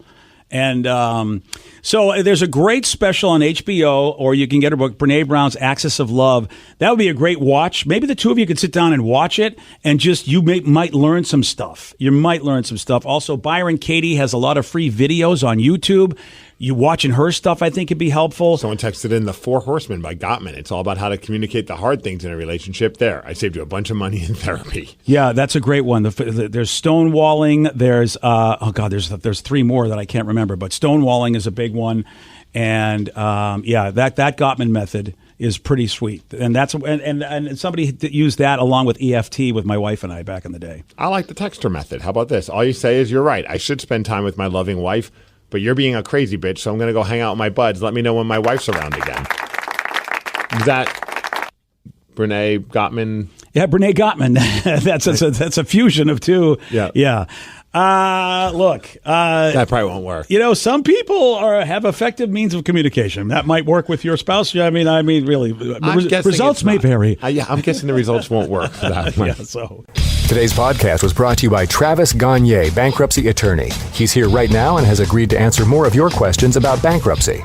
Travis, if you're upside down in your mortgage, should you continue to make the payment? Continuing to pay your mortgage or not is a complex decision because you're going to have to pay to live somewhere. You're going to have a housing payment. So continuing to make your house payment really depends on several factors. One is whether or not you have a second mortgage. The second one is how affordable your ongoing monthly mortgage payment is. Another issue is whether your mortgage is adjustable and you're facing an increase in your mortgage payments later on when interest rates go up. If you do have a second mortgage in this economy with the housing prices being down, oftentimes we can take off or strip off that second mortgage in a Chapter 13 case so that you'd only have the first mortgage to continue to pay. Thanks, Travis. If you have more questions about bankruptcy, you can reach out to Travis anytime at choosetherightchapter.com. That's choosetherightchapter.com. And thanks for listening. Have you or someone you know been seriously injured on the job? Have you heard the horror stories of the L&I claim process? Like doctors speaking to employers about the injured worker without the injured worker present. Did you know L&I will pay your employer 50% of your wages if they find you a lighter duty position with the same company? Makes you wonder what those closed-door meetings are all about. If you want your rights protected, call Phillips Law Firm today. Call 1-800-JUSTICE or visit justiceforyou.com. Phillips Law Firm. Justice for you. Want a little more pleasure in your life? Make 2024 your year to experience more pleasure than you thought possible. Lovers has the best adult toys, lingerie, and accessories to explore alone or together. Let our associates guide you on your pleasure journey and save 20% on your purchase with Lovers Afterglow rewards. Just mention Love 20 at one of our 18 Western Washington locations. Offer valid with free Lovers Afterglow rewards membership until January 31st. Some exclusions apply. At Grainger, we're for the ones who specialize in saving the day and for the ones who've mastered the art of keeping business moving. We offer industrial-grade supplies for every industry with same-day pickup and next-day delivery on most orders, all backed by real people ready to help. So you can get the right answers and products right when you need them. Call, clickgrainger.com, or just stop by. Grainger, for the ones who get it done. New year, new credit scores. Chime makes it easier to build credit using your own money and on-time payments with the secured Chime Credit Builder Visa Credit Card. Use it everywhere Visa credit cards are accepted. To apply, just open a Chime checking account with a qualifying direct deposit. There's no annual fee or credit check required when applying. Get started at chime.com/build. That's chime.com/build. The Chime Credit Builder Visa Credit Card is issued by Bancorp Bank N.A. or Stride Bank N.A. Members FDIC. Late payment may negatively impact your credit score. Results may vary. Have you or someone you know been seriously injured on the job? Have you heard the horror stories of the L&I claim process? Like doctors speaking to employers about the injured worker without the injured worker present. Did you know L&I will pay your employer 50% of your wages if they find you a lighter duty position with the same company? Makes you wonder what those closed-door meetings are all about. If you want your rights protected, call Phillips Law Firm today. Call 1-800-JUSTICE or visit justiceforyou.com. Phillips Law Firm. Justice for you. Want a little more pleasure in your life? Make 2024 your year to experience more pleasure than you thought possible. Lovers has the best adult toys, lingerie, and accessories to explore alone or together. Let our associates guide you on your pleasure journey and save 20% on your purchase with Lovers Afterglow rewards. Just mention Love 20 at one of our 18 Western Washington locations. Offer valid with free Lovers Afterglow rewards membership until January 31st. Some exclusions apply. Your driver's license is important so you can get back and forth to work, get your kids to school, and back and forth to daycare. If your license has been suspended because you can't pay your tickets, you can't do any of those things. Let's talk about Chapter 13 bankruptcy. You may have heard the tickets cannot be discharged, but they can be dealt with in a Chapter 13 case. Why not come in for a free consultation? The chapter you choose will make all the difference to your getting back legally on the road. Let's design a plan to pay off your tickets and restore your license immediately. I'm attorney Travis Gagne. Please contact me today at choosetherightchapter.com. That's choosetherightchapter.com. 99.9 KISW, The Rock of Seattle. All right, you know that website, Loudwire, great music website? Yeah. They've said, hey, man, hair metal ballads, what are the cheesiest? See, I'm scared because I feel like all the cheesiest hair metal ballads are going to be some of my favorite songs. I was a sucker for the power ballad on every. I was a metalhead. Yeah. A lot of the hair metal growing up, and I always would remember that it was like the perfect strategy that they would always do. They'd release 2 singles, 2 rockers. Yes. And then the third single that would be released on MTV would be the power ballad, and I would always get so fired up for that one because I'm like, that's the one. It's tugging on my heartstrings. Oh, dude, you know, if you have a power ballad, and that's been rock for so many years, long before hair metal bands. The first 2 songs get the dudes, yep, and then that third song brings in the ladies. The next thing you know, they're monster hits. The band becomes a monster band. Yeah. Oh, dude, it's nuts. It goes for me. It goes all the way back to the Beach Boys because that was them too. It's so funny how that was a strategy back in the old days when you put out the singles. Yeah, they would have you bought the records and you didn't stream anything. All right, we got Surfin' Safari, we got Surfin' USA, and now Surfer Girl, Little Surfer, and I mean that's how they did it. They the up tempo ballad. We're rockers. We have a sensitive side. Hey, we surely do. Some of those songs now, looking back on it, and I still like them because of the nostalgia. But they are cheesy. Well, here's one. Lyrically, musically, production, everything's cheesy. I'm going to say this right now, especially I think now that time has gone by, I think this, and look, it may be sacrilege to say it, but I think all in all, this band is cheesy. Uh-oh. I think this entire band is cheesy in like its big hit, all of it. I think it's massively cheesy. I think the look of the lead singer of this band is cheesy. To me, I'm this, and people may hate me or not. Who are you talking about? Here we go. Oh, you shut your whore mouth. Yeah, sorry. Bon Jovi always look cool. Yeah, it's cheesy as all hell. He's going to be there for you. Yeah. John Bon Jovi. Yeah. Richie Sambora. Yeah. This is way too cheesy. They were cowboys on steel horses they rode. Dude, he was a pretty boy hiding under hair. Oh, yeah. Yeah, I mean, well, they were all pretty boys hiding. But like, that was like I remember being a kid seeing all like the band ads, and I'm like, I want to join a band and I want to be in a metal band. And it was like, first thing was must have nice hair, look good in spandex, and be attractive. And I'm like, crap, I'm not going to be able to do this. You know you're a good band if you're ugly. I look at, you know what, I'm going to tell you right now, and the guy I can think of right now, Rick Ocasek, they had a good band and Rick was ugly. He was a praying mantis looking MF. I'll be honest, I'd rather listen to Bon Jovi than the Cars any day. Oh, you're high, buddy. But you're not wrong. Oh, man, look, I didn't like all their songs, but some of their songs were just jams. Yeah. They were never my favorite of all the hair metal bands, though. Yeah, and I'll be there for you. I still don't think. I mean, it's an okay ballad for Cheese Factor. Not the cheesiest in my book, though. Yeah, it's very paint by numbers. This one, though, yes, I think to me, and this isn't in any order, but for me, this is my number one cheesiest hair metal ballad. Okay. I think you're gonna have to go far and wide to find one cheesier. The lyrics, please. Come on. I know Thrill hates this song. Oh, it's horrible. Yeah. Every rose has its thorn. Go F yourself. Just like every cowboy sings a sad song. Okay, yeah. What is that even about? What are they? Just a bunch of words. But it's awesome, man. The music video is great because it's like them on the road playing and they're just rocking out. But then there's this sad song that's being played while they're rocking out. Yeah, it's, just throw a bunch of words together that sound sad and you'll get all the chicks loving. Oh, now I got to look up the lyrics. Every cowboy sings a sad song. And I'll tell you, here's the perfect example. Even the song that's the biggest song for, our new buddy from Train, who's a big Mariners fan now. Pat Monahan? Yeah, Pat Monahan. Or you think Kraken fan? Look up, that's right, Kraken fan. He's a big Seattle guy now. But you look up Little Drops of Jupiter and look up the lyrics to that. They make no freaking sense, and it's the biggest hit in the world. So what? A lot of songs make no sense, but oh-blah-dee, oh-blah-da, life going, like, shut up. Well, that's what I'm saying. I think those are for the ladies. Ladies love the songs that make no sense. I want something that makes sense in my life. Was it something I said or something I did? Did the words not come out right? I tried not to hurt you, though I tried, but I guess that's why they say every rose has its thorns. Who do you think he's singing to? Is he singing to the roadie? To a hot bitch. Yeah, to a hot bitch. All right. He is not singing to Danny. Poetry, man. Yeah. Come on. Every rose, I'm sorry, every rose has its thorn. Every rose does have a thorn, though. It's the cheesiest, okay? Now, I think this next one is the second cheesiest. Oh, boy. Yeah, well, for me on the list. I love that Poison. I loved Poison, though. Oh, no. My parents hated Poison because I had a giant wall poster, a door poster, the one that covered the entire door. You had to pay extra for that. And it was Poison.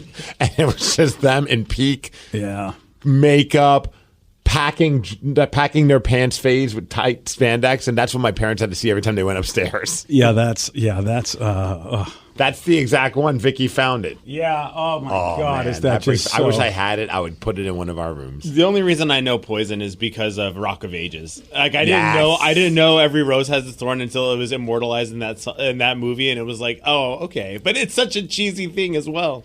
Every time I hear this song, I remember, I think it was the Ted Smith and possibly you, Steve, singing it, and I can't unhear it whenever I hear it. I hear it in your guys' voices. We did it on that. We did that bit where we used to sing songs, and people had to guess what song we were singing. Nice. Oh my God! And that song, nothing but a good time. That was on that record too. Mama don't dance, but your dad don't rock and roll. Whoa! That's an old song that was covered. Yeah, that's fine. Yeah, that's Kenny Loggins and Messina right there, I believe. Well, they did it better. I would argue. Dead against that one, sir. But that's all right. All right, so Every Rose Has Its Thorn. I'm listening to Poison today. Yeah, for me, you know what? You go ahead. I'm going to let you take that job. And look, that to me is the cheesiest on this list. This to me is the second cheesiest song, according to Loudwire, the cheesiest heavy metal ballads of all time. Shut up. Yeah, sorry. Underrated band, Cinderella. That guy's voice. Tom Kiefer. I won't argue about the voice. The guy's got a good voice. He had the best metal voice. Yeah.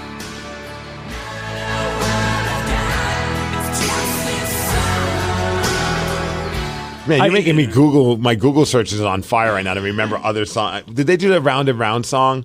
Round and round. Oh, I don't know. I don't know. Cinderella, man. You have to remember that granted, I don't have great musical taste for rock, but I was a new wave guy. So it was Rat. My bad. Sorry. Oh, Rat. Sorry, but another fantastic. Thank you. Yeah.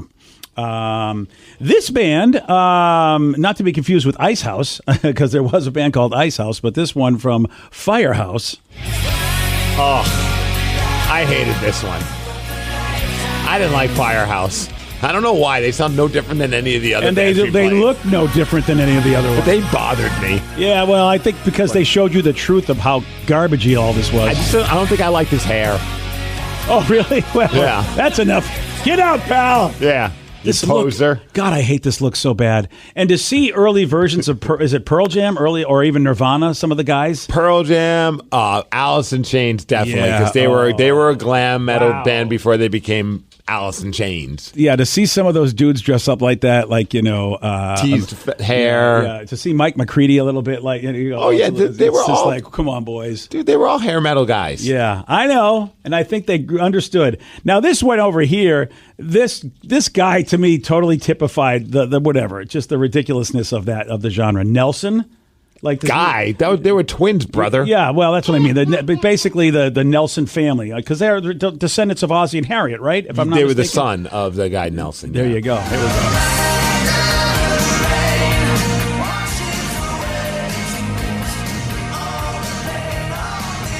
They were solely for the ladies. Yeah. I didn't know any dudes that were into Nelson. Like, we all were like, I don't know why you pick and choose. Like, they all looked basically the same. But we're like, no, those guys are just way too girly for us. Yeah. And it's like, well, they're no different than Poison. But they did have Poison were dudes. They did have a different look, though. There was a slightly, different, like, lady-friendly look to those guys, I would say. And of course, their dad was Ricky Nelson, big pop star back in the day, and of course, their parent. Talk about nepo babies or whatever. That whole family was just like Entertainment Central because Ozzie and Harriet, big TV show back in the day, and they were the grandparents. BJ, you skip one. We absolutely have to put. Oh, in what there. did I? Yeah. Well, I saved the best for last. You did, because this is a ballad. But it's about murdering a woman so that she can stay with you. Oh, wait a second. I don't think I knew that. Yeah, dude. That's what this is about? The song is insane by Motley Crue. Wow. Oh, it says it's based on a true story in the video. What? They're singing about some dude that murdered a chick? There's a line and it says, "But killing you helped me keep you home." Oh, dude, and they sang a song, and I guess it was bad, because love can be sad, but we finally made the news. And it says it's based on a true story in the video. I don't know if it's a true story on what one of the members did, but I'm sure there's lots of awful stories. But how about they're like, this is a messed up story. We should write a love song about it. Dude, that is so disturbing. It just goes to show you the times. You could not do that today. The first line is, "The blade of my knife faced away from your heart." Whoa, that is so horrible. Those last few nights, it turned and sliced you apart. You get into some like emo bands these days, and they would definitely write a song like this. It's They like would that take whole morbid. Yeah. Really? And nobody would be pissed at them, like writing a song about a dude killing his girl to keep her? 100%, I think it would happen. But that's true love. Yeah. Look at this. The guy says, "The love I tell, now I feel lonely as hell from this padded prison cell. Till death do us part, man." Yeah. I cannot believe in today's climate you can write a song like that and think that people aren't going to go, dude, that's wrong. That would require me paying attention to lyrics, but I'm sure there are songs out there. I mean, let's be honest. Like we make fun of John Cusack with a boombox stalking somebody, going, "You can't make movies like that anymore." You can still make songs that are like talking about a guy killing a woman to keep her as her guy. According to one story Vicky just found, it says that in his memoir, The Heroin Diaries, Nikki Sixx said the song was inspired by a relationship in his own life. Okay. I can't imagine that he actually killed anybody. Well, geez, that's a hell of an admission. I think somebody should do a murder podcast and investigate that. But whole it's like thing. today's the day when someone when this list came out and people are like, "Wait a second, wow, lyrically that's kind of weird. We should check with Nikki Sixx." Yeah. Hey, Selena Gomez, you might want to get Steve Martin and Martin Short to investigate this because that seems very bizarre. Tied up smiling, I thought you were happy. Never opened your eyes. I thought you were napping. Well, I got so much to learn about love in this world, but we finally made the news. God, that is so bad. And that's You're all I need. Make you only mine. I loved you. Wow. I would like So to... I set you free. I had to take your life, BJ. So I would like to say, Nikki, what really happened in that relationship? Apparently, he thinks she had an affair on him. And so probably he created this fantasy of murdering her. It's what most people do, BJ. Oh, right. Okay. Well, that's fair. It's the darkest power ballad, I think, ever. Wow, is that dark? And I never even knew the lyrics about it, honestly, until I read this story and said the lyrics is about murdering someone. I'm like, no, it's not. And then you read it, and you're like, I was singing along to this at their concert when I saw them on this tour. Dude, I think the disturbing thing for me is if you watch the video, it says based on a true story, and you go, what part of it is true? Like, because you're choking them. Loosely based, BJ. Yeah, very. I mean, wow. All right, well, there you go. Your cheesiest power ballads of all time. Right there, according to Loudwire. Pretty crazy. Very crazy. BJ and Migs, mornings on The Rock, 99.9 KISW. Have you or someone you know been seriously injured on the job? Have you heard the horror stories of the L&I claim process? Like doctors speaking to employers about the injured worker without the injured worker present. Did you know L&I will pay your employer 50% of your wages if they find you a lighter duty position with the same company? Makes you wonder what those closed-door meetings are all about. If you want your rights protected, call Phillips Law Firm today. Call 1-800-JUSTICE or visit justiceforyou.com. Phillips Law Firm. Justice for you. Want a little more pleasure in your life? Make 2024 your year to experience more pleasure than you thought possible. Lovers has the best adult toys, lingerie, and accessories to explore alone or together. Let our associates guide you on your pleasure journey and save 20% on your purchase with Lovers Afterglow rewards. Just mention Love 20 at one of our 18 Western Washington locations. Offer valid with free Lovers Afterglow rewards membership until January 31st. Some exclusions apply. At Grainger, we're for the ones who specialize in saving the day and for the ones who've mastered the art of keeping business moving. We offer industrial-grade supplies for every industry with same-day pickup and next-day delivery on most orders, all backed by real people ready to help. So you can get the right answers and products right when you need them. Call, clickgrainger.com, or just stop by. Grainger, for the ones who get it done.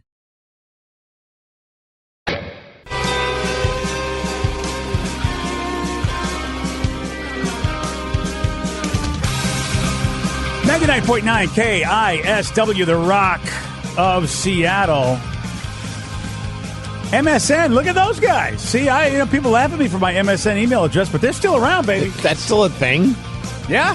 MSN? That's right, the Microsoft Network.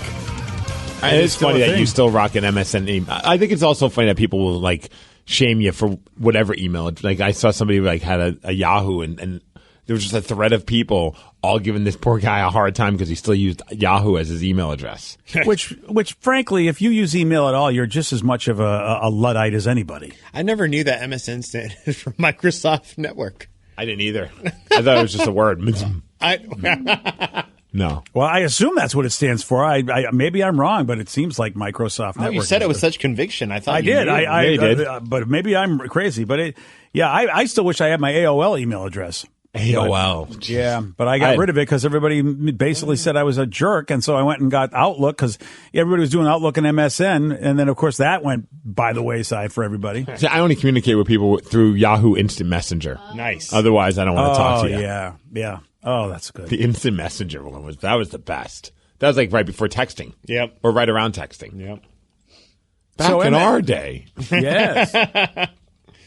MSN did put together this list of hit songs that we don't want to hear anymore. So these are songs that are super popular, but we're done with them. I got one. Oh, yeah? Right off the bat, huh? I think I know which one you're going to say. What is it? Happy. I like Happy. I thought you get annoyed every time that plays. I mean, it's not my favorite song, but I'm not going to throw my radio against the wall. No, but I just see you're like, I thought you didn't like that one. It must be the other Steve you know. Yeah. I know a lot of Steve. I mean, you're not wrong. It's not like my favorite song, but no. You were just bopping out to it. I kind of was feeling it right there, yeah. Yeah, so it's you obviously don't hate the song. It's middle of the road. Yeah. If it was being played at a club or a bar, I'd be like, all right, I'm feeling this. Let's go. All right, the one that every time I hear, it just puts me in a bad mood. It's that damn Sarah McLachlan song. The eyes, the dog, the dog commercial one. Yeah. Because all I think about are all those sad puppies. Lily runs out of the room anytime she hears that commercial come on because she doesn't want to see the sad puppies. It's the worst. Once you hear her voice, you're like, if you're not even looking up, you know exactly what's going on. Yeah. And it's just pure sadness on your television. That song is the worst. Yep. Like if I ever met Sarah McLachlan, I'd be very nice to her, of course, but I'd be like, why'd you do that to us? Why'd you give us such a song? And she'd be like, look, I didn't know. I bet she hates her own song. Yeah. Oh, there are people that do. If I was her, I'd hate it. Yeah, there are people that hate their hits. So yeah, you might be right about that. Like, cool that you licensed it and I made a lot of money off of it, but you have turned already a depressing song into the most depressing song that's ever been written. I would own that. I would be so happy with that gun. That's right, buddy. That's how I do. Jeez. All right, here it is. Here's a song. This is the number one song that people are sick of. It's a hit song. And let's see the reaction of the room to this one. I got the horses in the bag. I love this song. Steve just got really into it. Yeah, he's into it. Vicky's into it. I love Lil Nas X. I don't not like him. This song is just kind of I didn't like it at first, and then it was like one of those songs, like a wart. It just grew on me, and now every time I hear it, plus my buddy Guillermo Rosas, he's a wrestler, he comes out to this song at Defy. Oh, okay. And dude, when he comes out, the whole place just goes bonkers, and it's like you see all these like metalhead dudes just feeling the song, and there's like something very entertaining about that, being in the ring to do the ring announcing.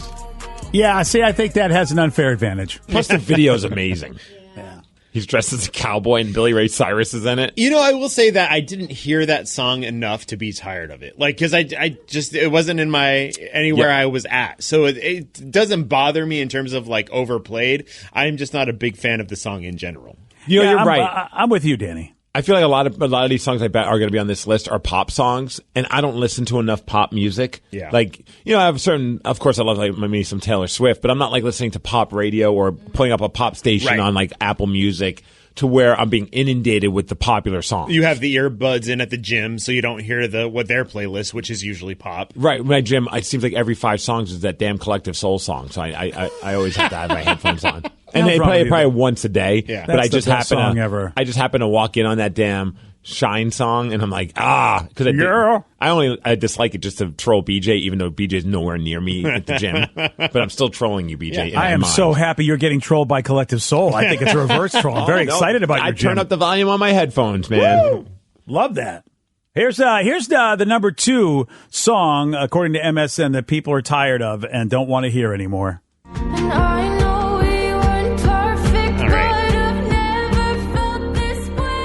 See, this is probably like the 7th time I've ever heard this song. I know the song. It's that driver's license song. Yeah. I think TikTok is what killed it because everyone used this for their videos. But I'm not tired of it because I've heard a lot of people do like remixes. Like they'll mix it with other songs and it actually sounds even better. See, and for me, I'm not tired of it because, I am tired of it, but not because of TikTok or because I listen to it. But because Lily is the biggest Olivia Rodrigo fan right now. Oh, so when I was in Tucson, Dad, can you play Driver's License? Dad, can you play the other one, the really Paramore one? I don't even know. I can't think of the name of the song now. Is that Olivia Rodrigo as well? Yes, and I didn't know that. It's just on repeat, and it's like, okay, this song is so depressing, and it's so like the funny part is good for you. Yeah, that one. When we first heard that song, when this song started getting talked about, I finally like listened to it. I'm like, it's actually a really well written song. Like the bridge, the breakdown on the song, but that's about as far as it went for me. Like I'm never gonna be like, Danny, can you put on the Olivia Rodrigo song for me when we're driving around? Number 3. No, Whoop, There It Is. That's my daughter's favorite song still. Oh yeah, and there's nothing better than that. Where are you with that? You're okay with it still? Yeah, I can listen to that song on repeat. But you know why? Because at that point, that's at least one that gets you pumped up. Whereas, like, Olivia Rodrigo is all about breakups and such. It's sad. Like, okay, come on. And that's all Lily wants to listen to is these sad, like, ballads. And I'm like, what is going on here? And that's the problem. That is really the problem. Like, you know, the Sound of Silence. I mean, it's a great version that, you know, those guys did, but I'm just like, it's the same reason. It does not put me in a good mood. Yeah, I don't need to listen to it every 5 seconds. Yeah, I know a lot of people love that song, but that's the one that we'll just have to agree to disagree because like that one just pains me. Yeah, and I think we get it's great, and I know that people love it, but you know, hey, I can't like everything. Well, we hear it so much, at least for me. I'm not you. I don't know if you've ever really liked the song or not. I never liked the original. Yeah, I like the original. I like what they have done with it, but I've heard it so much, and it is not a happy sounding song, even though it's not. It's really about a blind guy who's his buddy, but he doesn't make it sound like it is. So when you hear the song, it doesn't sound like it's a friend he's talking about. This one here surprises me. And I don't know why, unless they're just tired of being trolled. Oh, yeah. I love this song. It'd be funny if this entire list was just a way to rickroll all of us to listen to this song. I think you're right. That's pretty brilliant. I mean, are people really tired of hearing this? It's not like you have to listen to the whole song in its entirety. Nobody ever really... I never liked the song. Oh, I've only tolerated the song because I think the troll that people have done with it has been pretty clever for the most part. Sometimes that's it gets the only a little reason overplayed. I like Like it. I've tolerated the song because I thought that was funny that people were trolling each other with it. You know, I don't think I've actually ever listened to the entire song. Neither have I. You listen to it like a greeting card. You open it up and it plays the one part, and that's it. It just plays the chorus. Yep. I think this next one is going to piss off the Ted Smith and maybe your wife, Steve. Oh, it's got to be Timberlake. Girl, I refuse. You must have me confused with some other guy. Bridges go burn. I am happy to say that I have not even heard this song. Really? Yeah, never even heard this song. It came out in 2002. Yeah. Well, I'll tell you what I was doing in 2002. Math. And not listening to this song. Yeah, I've never been a big fan of this one. I like a lot of Timberlake songs, but that one never really did anything for me. I really like Sexy Back more than I liked Cry Me a River. See, that one I like. See, I'm with you, Danny. That song I know. That's what's up. That's what I'm bringing, buddy. See, Cry Me a River was fantastic. It was the greatest song because I was 12 when it came out. So that's why I loved it. I'm like, oh my God, Cry Me a River. Now it's whatever. And that's the thing is I'm not going to have an argument. And unfortunately, I do this a lot with people. I have an argument with their 12-year-old selves, even though they're in their 30s, 40s, 50s. But whenever they talk about something that they loved when they were 12, I'm like, no, I'm not going to have this conversation with you. I'm talking to a 12-year-old. You can't tell me something is fantastic when you liked it when you were 12. You just can't. I was jamming Anthrax at 12, still jamming Anthrax in my 40s. Okay, well, you might have been a more enlightened 12-year-old. That's what everyone always said about me when I was 12. I'm sure they did. That's Steve. I'm sure he that's sure is exactly. enlightened with that denim jacket. Yeah, that's what they His said. Metal band patches on there. Oh, nice. Hey, how about this song? Are you sick of this one yet? That's that Grandy kid that no one calls her by her right name. Oh, Ariana Grande, yeah. I don't know this song. I don't know. It's called Seven Rings. I don't know this. I don't know, but I'm digging the video. I like the video. So Vicky shows me the video as if there's a chance I will now know the song. But I mean, No, it's a great- I was think she's not just doing doing it. that for that. I was doing it for you guys. It's for our viewing pleasure, BJ. Oh, she's an attractive girl. I don't think I even know what she looks like. You That's don't know- Ariana she's- Grande? Oh, dude, yeah. She's wow. fantastic. Okay, I can see why people are into her music. Well, all of her songs are very filthy. If you get into the Are they lyrical really? content. Well, she's very filthy. She looks classy filthy in this video, though. Well, yes, not. In Oh, the yeah, lyrics. definitely a high-end escort. Yeah, she's definitely high-end escort, no doubt. And she's got some hair extensions in this video to, wow. Really, I thought that was her real hair that goes down the 15-flight stairs. Oh, it totally she's is got- her hair. Yeah, she's got She grew Rapunzel that. action going on. Yeah, I don't know that song. Honestly. I don't know that one. I know the other one, the 3 and 5 or whatever it is. She likes numbers, apparently. 35. Yeah. I don't know. Yeah. All right, number 6 is definitely. So I'm not we sick hear, of it yet. Number 6 is what we hear a lot from because it's definitely been played on our station from time to time. And God, do we always hear about it.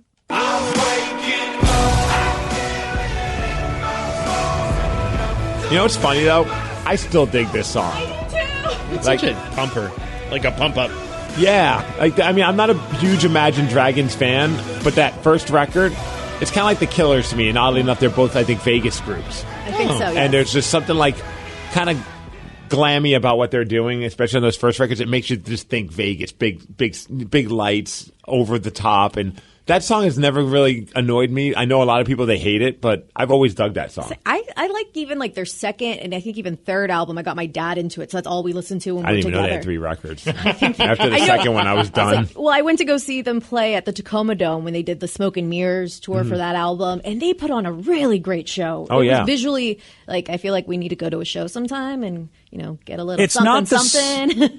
It's not the song that bothers me. It's having to listen to people tell me what they think of the song and why is my station playing it that bothers me. Oh. It's like, it's like, look, dude, I mean, It's what do you popular. want me to tell you? And it still qualifies as rock. Maybe not the kind of rock that you think that you should only hear in your head. But boy, that irritated me more. It's like, I'm tired of this band only because I'm tired of hearing the complaints. That's 6 studio albums. They have 6 albums? 6 studio albums, Wow. 4 live albums, and one I compilation. lost track. album. You did. Wow, Steve, you really, Dude, I thought was you always were- blown away that after their first record, I was like, this band's pretty good. And then I see that, they're coming to town. And they're playing arenas. Like, that was crazy how popular and how quickly they became popular. Yeah. Yeah.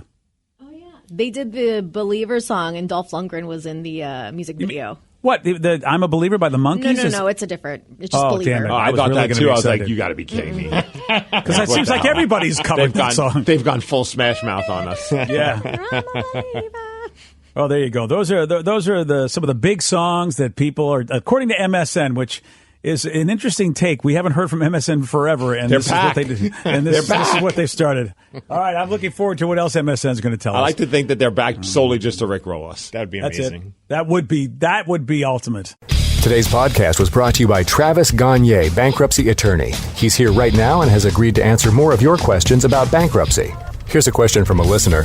My house is currently in foreclosure. I've stopped making payments. What can I do to save my house? If you're already in foreclosure behind on your mortgage, you can stop the foreclosure by filing a bankruptcy.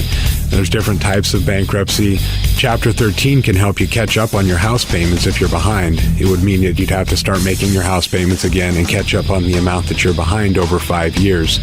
You could also take off or strip off your second mortgage, which would help you to reduce your housing payment every month, especially once you're done with the plan and done catching up on your first mortgage.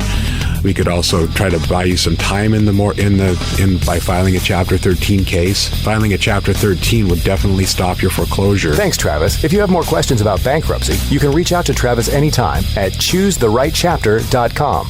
That's choosetherightchapter.com. And thanks for listening. Have you or someone you know been seriously injured on the job? Have you heard the horror stories of the L&I claim process? Like doctors speaking to employers about the injured worker without the injured worker present. Did you know L&I will pay your employer 50% of your wages if they find you a lighter duty position with the same company? Makes you wonder what those closed-door meetings are all about. If you want your rights protected, call Phillips Law Firm today. Call 1-800-JUSTICE or visit justiceforyou.com. Phillips Law Firm.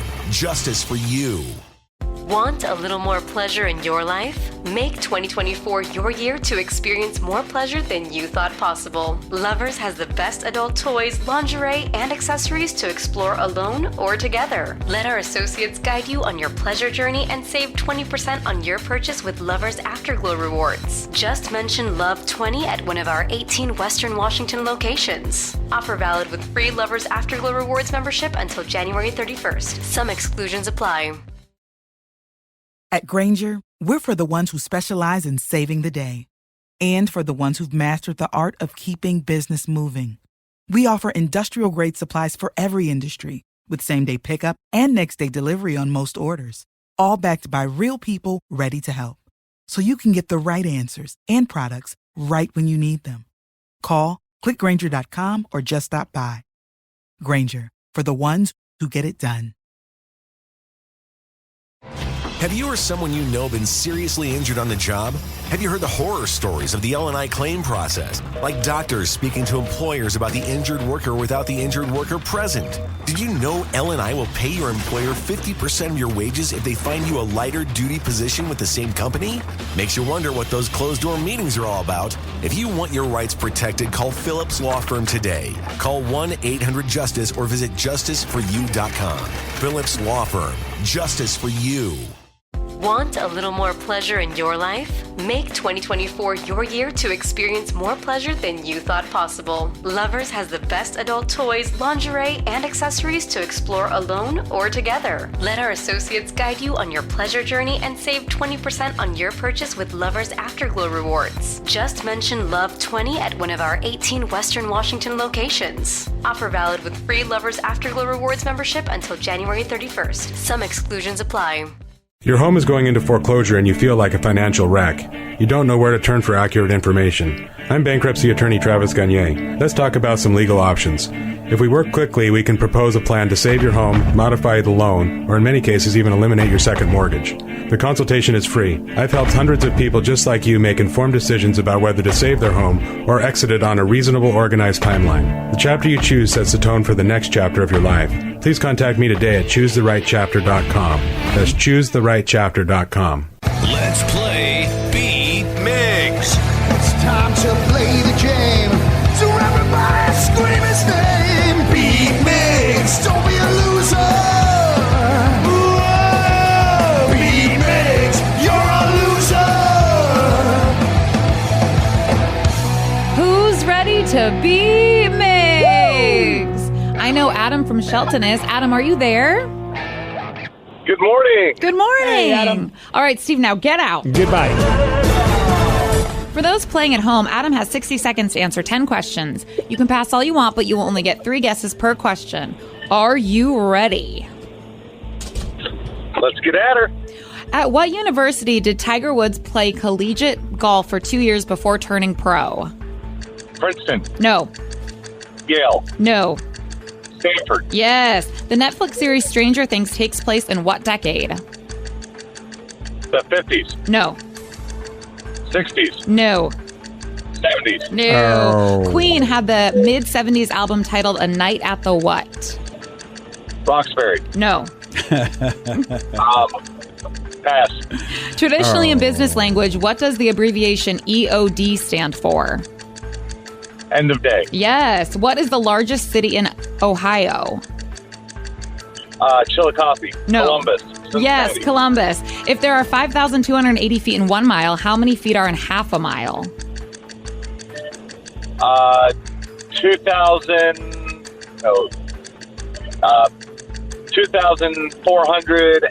2,750. No.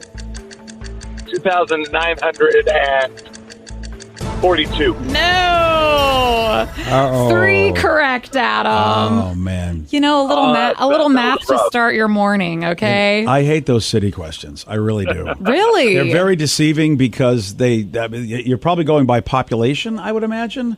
And metropolitan area population is bigger and makes a city feel bigger than actually city population. You got that one correct. I know, but that city isn't the one that really is the big place in that place. Well, he still got it right. Are you saying you wouldn't? I'd be mad because you're probably right, but it's not the big place. It's so frustrating. So that's why. Never mind. We'll talk about it. Let's see if Steve gets it right. I don't know if Steve will get. Maybe he'll get it. He might be in the same boat as I'm in. He might be going, "What are you talking about? It's got to be that." So I'm grabbing that life vest and jumping off the boat, baby. Yeah. Goodbye, Steve. I hope you're okay, Steve. This could be a tough one for you. Steve, are you ready? They wrote me off. I ain't right back, though. Oh, That's yeah. the problem. I ain't right back. Let's go. He's wearing his. He's got his brand new Geno jersey, throwback style. That's right. Repping Geno Smith, Looking baby. good. Thank you. At what university did Tiger Woods play collegiate golf for 2 years before turning pro? Harvard? No. Princeton? No. Yale? No. The Netflix series Stranger Things takes place in what decade? I'm going to go 70s. No. 80s. Yes. Queen had the mid-70s album titled A Night at the what? Opera. Yes. Yeah. Traditionally in business language, what does the abbreviation EOD stand for? End of day. Yes. What is the largest city in Ohio? Cleveland? No. Cincinnati? No. Sandusky? No. If there are 5,280 feet in 1 mile, how many feet are in half a mile? What was the question again? If there are 5,280 feet in 1 mile, how many feet are in half a mile? Pass. A Spoonful of Sugar is a song from what Disney movie? Mary Poppins? Yes. Nice work. The primary colors found in the Walmart logo are blue and what? Blue and yellow. Yes. How many children does Chris Pratt have? Chris Pratt has 3. Yes. Nice work. What was Michael Jordan's jersey number for most 23. of his NBA? Wow. Yes. And with that, Yeah. woo, you got 7 correct, which is a win, 7-3. Sorry, Adam. Yeah. Some days you got to just take that whooping I got coming. Yeah, but Some days. you got the Ohio question right, which is really, and Steve, I mean, you'll know it because there's a hockey team that plays there. Columbus. Yeah, Yep. it's the capital, and I'm sure they have more population. But like I was telling Sarah, metropolitan area, Columbus is nowhere near as big as Cleveland or Cincinnati, for that matter. Yeah. But I hate those questions so much. What was the question that makes you hate it so much? What was it? Well, what's the biggest city? And of course, you think of the place that's like got a lot of stuff going on, but unfortunately, it's the metropolitan area, whereas Columbus may have more people that are living in their city itself than maybe Cleveland does. But Yeah, and Cleveland's it's a the bigger capital, area. so. I mean, then Olympia is the capital of here, and it's not the biggest joint we got in Washington. True. The Adam did not skip the 5,280 feet. I am so glad I skipped that one. Yeah, so he got stuck on that one and never got it. 2,640. Yep. Yeah, that's exactly what I was going to say. You would have never got it. That's 2,640? There we go. That's Good a job. tough question. Duh. Well, congratulations on Yeah, I being was like, Adam. I could figure this out, but this is going to take Way too long. pretty much the entire rest of the game for me to make that happen. Such a tough question. Yes. Nice work, though. Thank you. You won. That's all that matters. Big W. Woo! Big W for this boy. So early this morning, we were talking about the drumming YouTube page, Drumeo. And Steve, you were talking. I mean, this is a rabbit hole that you go down. Oh, dude! My wife's like, "What are you watching?" And I was watching yesterday because they'll find like a random jazz fusion drummer that's well known in that world, or a random a drummer for like R&B or a metal drummer, and then they'll be like, "Hey, we're gonna play you this hit song that you probably have never heard. We'll play it for you without the drums. So every other instrument's in there, the vocals, all that. You have to listen to it once, actively listen, and then we're going to play it again, and you have to just create a drum beat and that goes with the song." So it's kind of like a fun challenge, and it's always good to hear, cool to hear a drummer's interpretation of a song without ever hearing the actual drums. Yeah, so I thought that when you were telling me about that, I said, hey, man, I would love to hear that piece where he takes the Killer song, Mr. Brightside. So a bunch of guys in the studio, they play it for Dirk Verbeuren, who's the drummer for Megadeth. So, yeah. But he's like a fan of all types of music, he says, and he's actually a studio drummer as well. Like, he's done this type of stuff before. Someone will be like, hey, you got to come and play this song, and he's got 1 day to figure out what to play on the song. So it's not like he's like a stranger to playing drums to other types of music. But a person like me would think, okay, I mean, drummers are there just to help keep the beat. Maybe they can have a little flair. I just never think that they might have a different interpretation if they've never heard a song and had to come up with their own drum beat for it. And this is a great example. So here's the original tune, Mr. Brightside, with the drummer for the Killers actually playing on the song.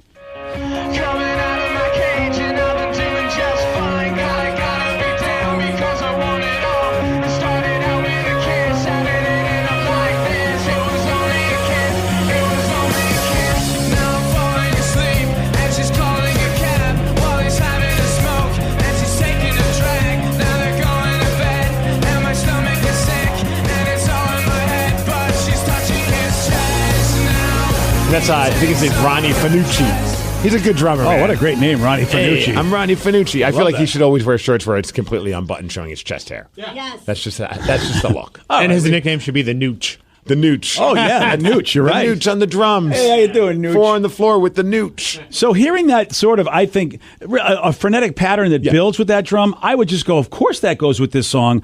But again, Dirk Verbeuren from Megadeth never heard the song before. They did not let him hear the original drum beat, so he was tasked with, okay, what would you do if you had to come up with a drum beat for the same song?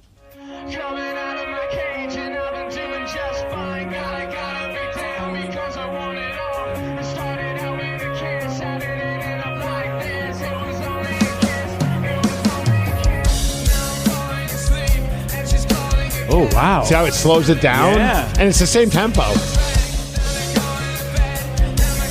Interesting.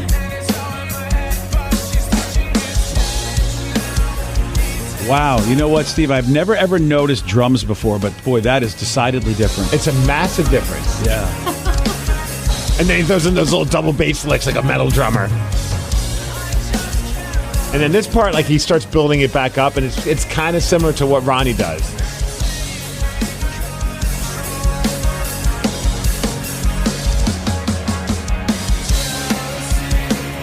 Yeah, that is. You're right. There it is. Double the time. Yeah.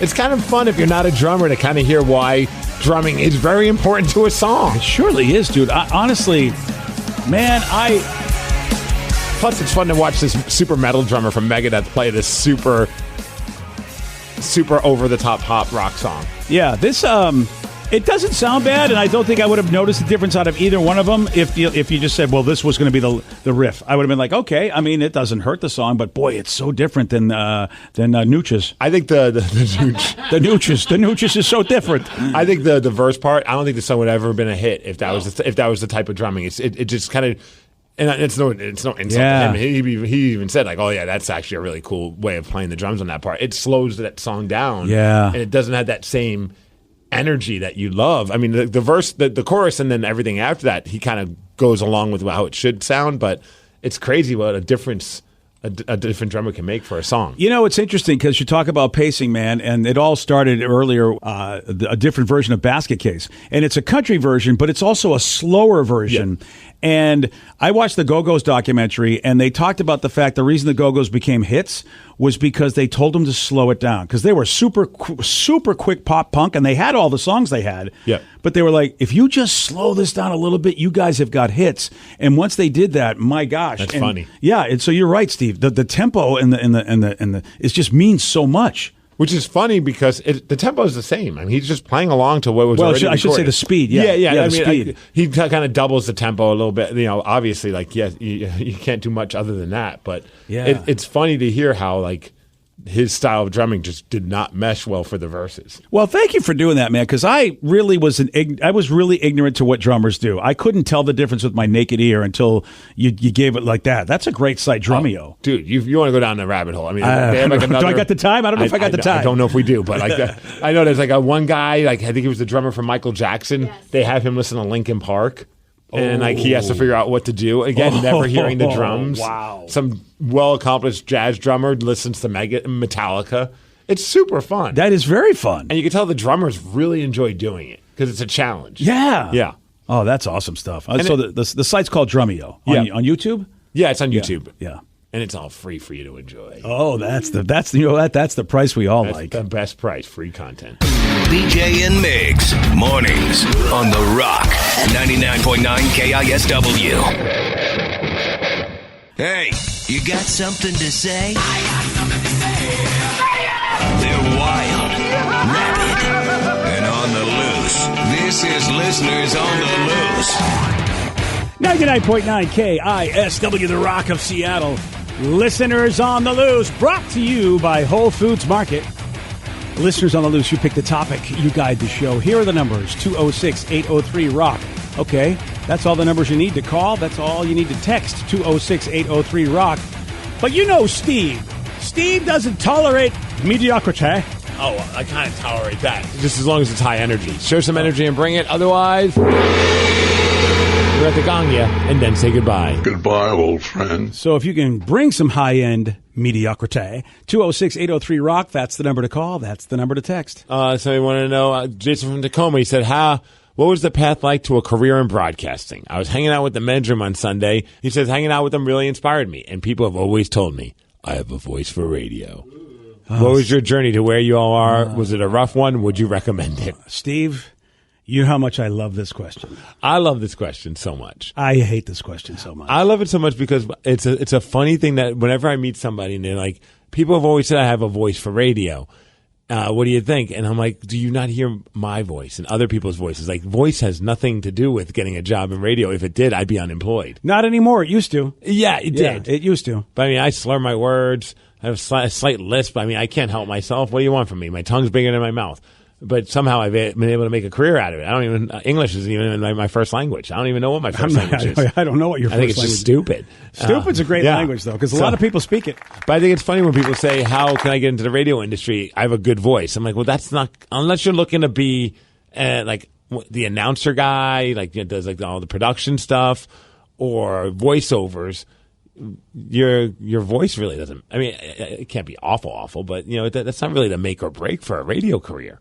And since I get to answer this generically, how old are you, sir? 69 years old. It is not a game for anybody who is 35 plus because you just do not have what it takes to be entry level and deal with being an entry level scrub. Unless you have low cost of living and you're not married. Dude, it's the mentality. People still do not like being entry-level scrubs when they're at a certain age. Mm-hmm. You're right. Even if they're not married, you know, think about it. It's so tough. If I were to tell you, be treated exactly the way you were when you were in your 20s, I don't think you'd tolerate it. It's so hard to tolerate. Of course not. But I think people also the climate's different in that sense. Hey, let's not bring global warming into this. All right, pal? That's got nothing to do with it. Yeah, it's freezing in Joe's room. It's hot as hell in this room. I mean, it's so true. Climate change is real, bro. It really is. I don't know why. Or our AC sucks. I don't know how they can't figure that out. But so you mean the climate being different in what way, sir? I think when we first started radio, a lot of people dealt with sometimes abusive old dogs and old heads. I wish you would not look at me when you're speaking like this. No, I'm not. But you know what I mean? But I don't think it's like that anymore. I think people are a little bit more willing to work with new talent and be cool to everybody and not be as a-hole-ish as they used to be. Yes. But You're right, though. It is an uphill battle. It's not like as if you could just walk in and get a job in like a big market like Seattle. Like it's unheard of. And if it does happen, you're a unicorn. And that, I mean, it's not impossible, but you're a unicorn if that happens. Yeah, it really is like everything Steve said. And go to a small town and work your way up the ladder. So here's the thing: whatever you're passionate about, whatever you love to do, think about how much time you put into it that you really don't get paid for, and you kind of even are grueling. You know, it's a grueling situation in other people's eyes, and that's what you have to do in any performing arts career. You've got to take a beating, but I think a lot of people would say even in any career, if you want to be great at anything, you've got to take a beating. You know, I mean, Danny, look what you have to do to your hands to learn how to play guitar. Yeah. You know, I mean, that's something I would not be willing to do is just mess up I'd be done after first trying to learn a guitar and getting all those blisters. It's not the only thing that your hands have led to beating. I mean, it's crazy. Don't forget, you need that kind of quality humor, too. Yeah, if you can't bring that. Can you say stupid stuff without overthinking it? Yeah. You've got a job in radio. And also, if you can say stupid stuff and overthink it, that's how I got my job. I don't want to tell someone not to pursue their dreams. The beauty is nowadays, you can at least start with, if you want to be entertaining, if you want to do some kind of audio entertainment, you can do a podcast and start with that. Thanks for that. What? And we need more of those out there. Well, you don't have to listen to them all. It does. We'll tell them who have those podcasts that go, hey, can you give this podcast a listen? It's really me and my buddy, and we think it's great. Say, okay, I will. And then you get back to them and say, I really enjoyed it. That thing you did was pretty cool. Okay, well, lying is also really good in this industry. Yes. He's really telling you that. He's not wrong about that. All I'm saying is, if you have a passion to be in front of a microphone, there are ways to do it without having to sacrifice your income and your livelihood. And then at least you can say, hey, I caught the bug. I really want to do it. It's a hobby. You're talking a hobby at that point. Sure, but sometimes hobbies turn into careers. And if they don't, at least you still enjoyed yourself while doing it. And you didn't mortgage your entire life for it. Yeah, I have no problem with somebody doing a hobby. What if they do a podcast, right? And this guy, I don't know what it is, but it attracts some kind of attention. And then it blows up into being something huge. Yeah. Then next thing you know, you're on, either you just say, screw radio, I'm making enough money on the podcast, or you're like, oh, now I have something that's, I'm of value to some radio company to bring me on the air. Here's another thing. People might tell you have a voice for radio. Do they ever tell you you're the life of the party? Do they ever really just get riveted by your conversations? Because it's not just the voice for radio, unless you just, like what the men's room do and what we do is very atypical. Normally, you're just going, here's Black Sabbath, here's Metallica. That's all you do, which a voice for radio can do. Mm-hmm. But to do what we do, you kind of have to be somewhat of a conversationalist in order to carry a show beyond just, here's Metallica. Yeah, borderline mental case. I mean, one of those. Yes, that's true. Yeah, 100%. Yeah. I wish I could disagree, but you're right about that. You do also have to have serious mental health issues to do this job. I'm not here to tell you not to pursue it. I am. I would say you probably will not make it, but do it as a hobby, like Steve said, no problem. But if you think that you're going to make yourself this, and again, that's why I ask how old you are. If you're in your teens or 20s, I'm like, okay, you have what it takes to put up with the BS. If you're 35 plus, you're done. You're not going to start you're just not going to be able to survive this industry as a career. But as a, and look, we know this. How many times have we had interns who were a little older that came in and they were like, oh no, I can do it. And what got to them? The grueling nature of being a peon and an entry level person. Just getting up early. And you get nothing, and you will get paid nothing. Which all of us got paid nothing when we started in this industry. We got paid very little. Well, and I even think about it just in terms of just being a go-to person for hey, can you go do this? Hey, can you go do that? And it's like if you're 35 plus, you have wife, kids. It's like you want to spend the time with them as opposed to when you're early 20s. Man, you guys are just a bunch of ageists. I'm saying 30, 40, 50, do it. You don't care. You don't even listen to their podcast. You're going to be not involved in this person's life. No, I don't have to be involved, but I'm also not going to be the crusher of his dreams. You're a realist. Crush what dreams? He's just go, hey, I like that. That looks fun. I mean, how many people have said that to us? Yeah, it looks fun, but we work our asses off. Then it's up to them to put in the work. They're not going to put in the work. But you don't know. Oh, I know. I'm betting you money right now. I mean, I'm not going to bet you. Yeah, exactly. But the statistics are ridiculous. But with anything, there's always somebody out there that says, you know what, screw it. He could be that somebody. I want to be an astronaut. All right, go for it, fatty. Wow. Well, I didn't know that. Well, that's what you'd say to me. I mean, look, that's what I would say to myself. Oh, yeah, good cover-up, you fat shamer. I'm fat shaming myself. I just said I want to be an astronaut. All right. I never heard you once say you want to be an astronaut. Oh, dude, that was one of my things. Yeah. Major Matt Mason was my favorite toy. I love sci-fi. I always wanted to be an astronaut until I realized His head's in space. It was not good. But if you put in the work, I believe you could. I got to tell you something. Nobody said that to me. Nobody looked at me and said, if you put in the work. They were like, you are a physical F up. You would never be able to do anything. And I thank my father and my brother for basically setting me straight on that. I also wanted to be a professional baseball player. And again, when you are the last picked on every team that you're on with the slowest speed to first base, it's just not going to happen. Hey, someone said, I'm also thinking about doing radio. Many people told me I have a face for radio. Haha. Oh, that's a funny one. All right, I'll take that back. That you definitely need. Okay. This section says, how long do you think until AI replaces you guys? I give it a week. Yeah. Yeah. Our business, look, we're a unicorn. I mean, our station and the way this company lets us do what we do around here is a unicorn as far as I'm concerned when it comes to our business. So I would say here, probably not going to happen, but I can't vouch for any of the lot of other radio stations out there in the world. So you know what I think we should do? We should do, the girl we were talking about earlier who's doing her Karen. AI version of herself. herself. Karen. Caryn, by the way. Yeah, we should do an AI version of the BJ and Migs show and be the first ones to do it. And then we can sleep in every day and this show does AI. I mean, if I still get paid, I don't care. Yeah, exactly. Yeah. Well, we're going to get paid because people are going to be like, Steve, we want Steve's stupid stuff. I feel like we have illustrated Steve's level of involvement in any part of this industry. It's just like, if I get paid, I will do whatever. I don't care. Yeah. I think there was a great philosopher that once said, F you pay me. I'm that guy. That's it. That's what it is. Whatever it takes. Yeah.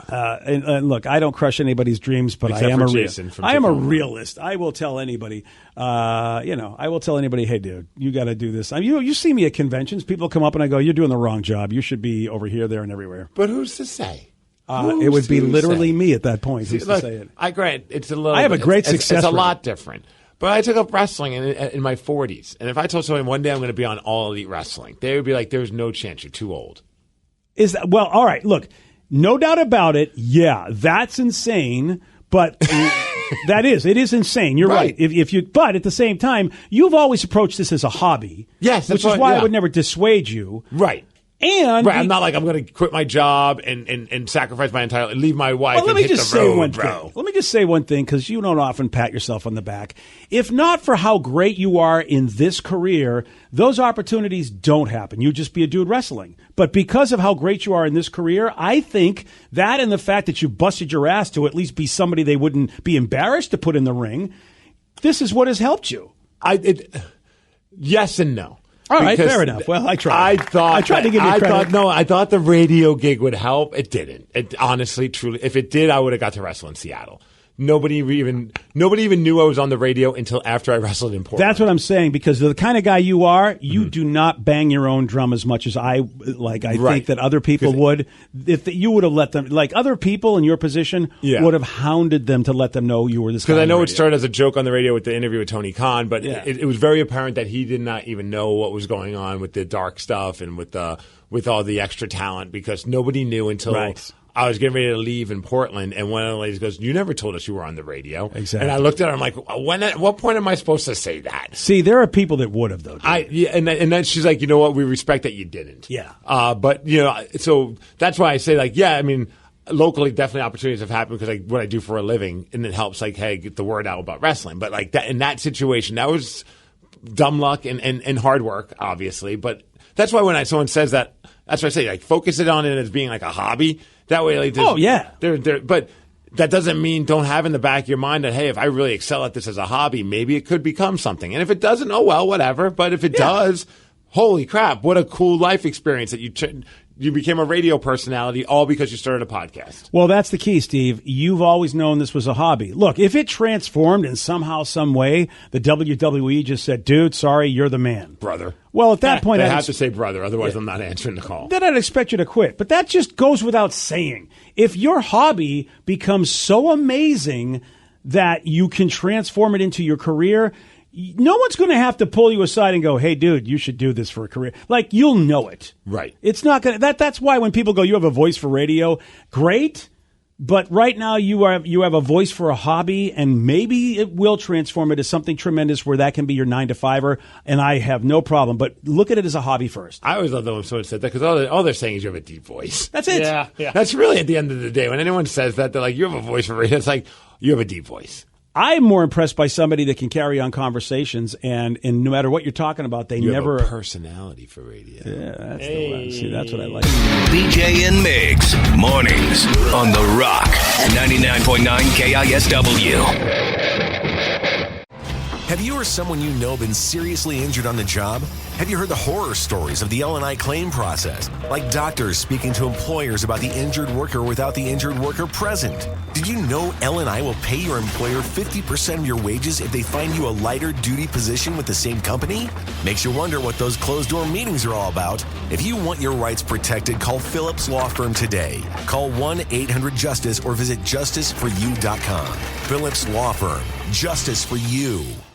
Want a little more pleasure in your life? Make 2024 your year to experience more pleasure than you thought possible. Lovers has the best adult toys, lingerie, and accessories to explore alone or together. Let our associates guide you on your pleasure journey and save 20% on your purchase with Lovers Afterglow rewards. Just mention Love 20 at one of our 18 Western Washington locations. Offer valid with free Lovers Afterglow rewards membership until January 31st. Some exclusions apply.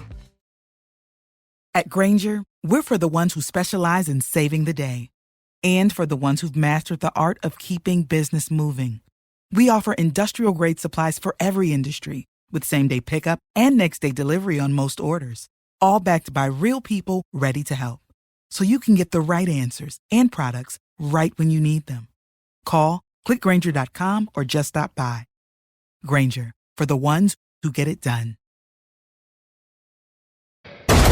BJ and Migs, mornings on The Rock. 99.9 KISW, The Rock of Seattle. It's listeners on the loose. 206-803-ROCK. That's the number to call. That's the number to text.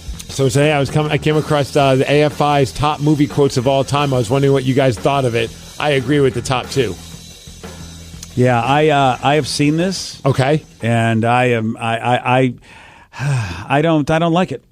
Well, okay, why? I think it's way too old. I was wondering that. Like, I feel like the most memorable movie quotes are from movies that were forever ago. Like, I wonder if Anchorman is on this list. And Anchorman should be on this list. Right. Yeah, this is the problem with this.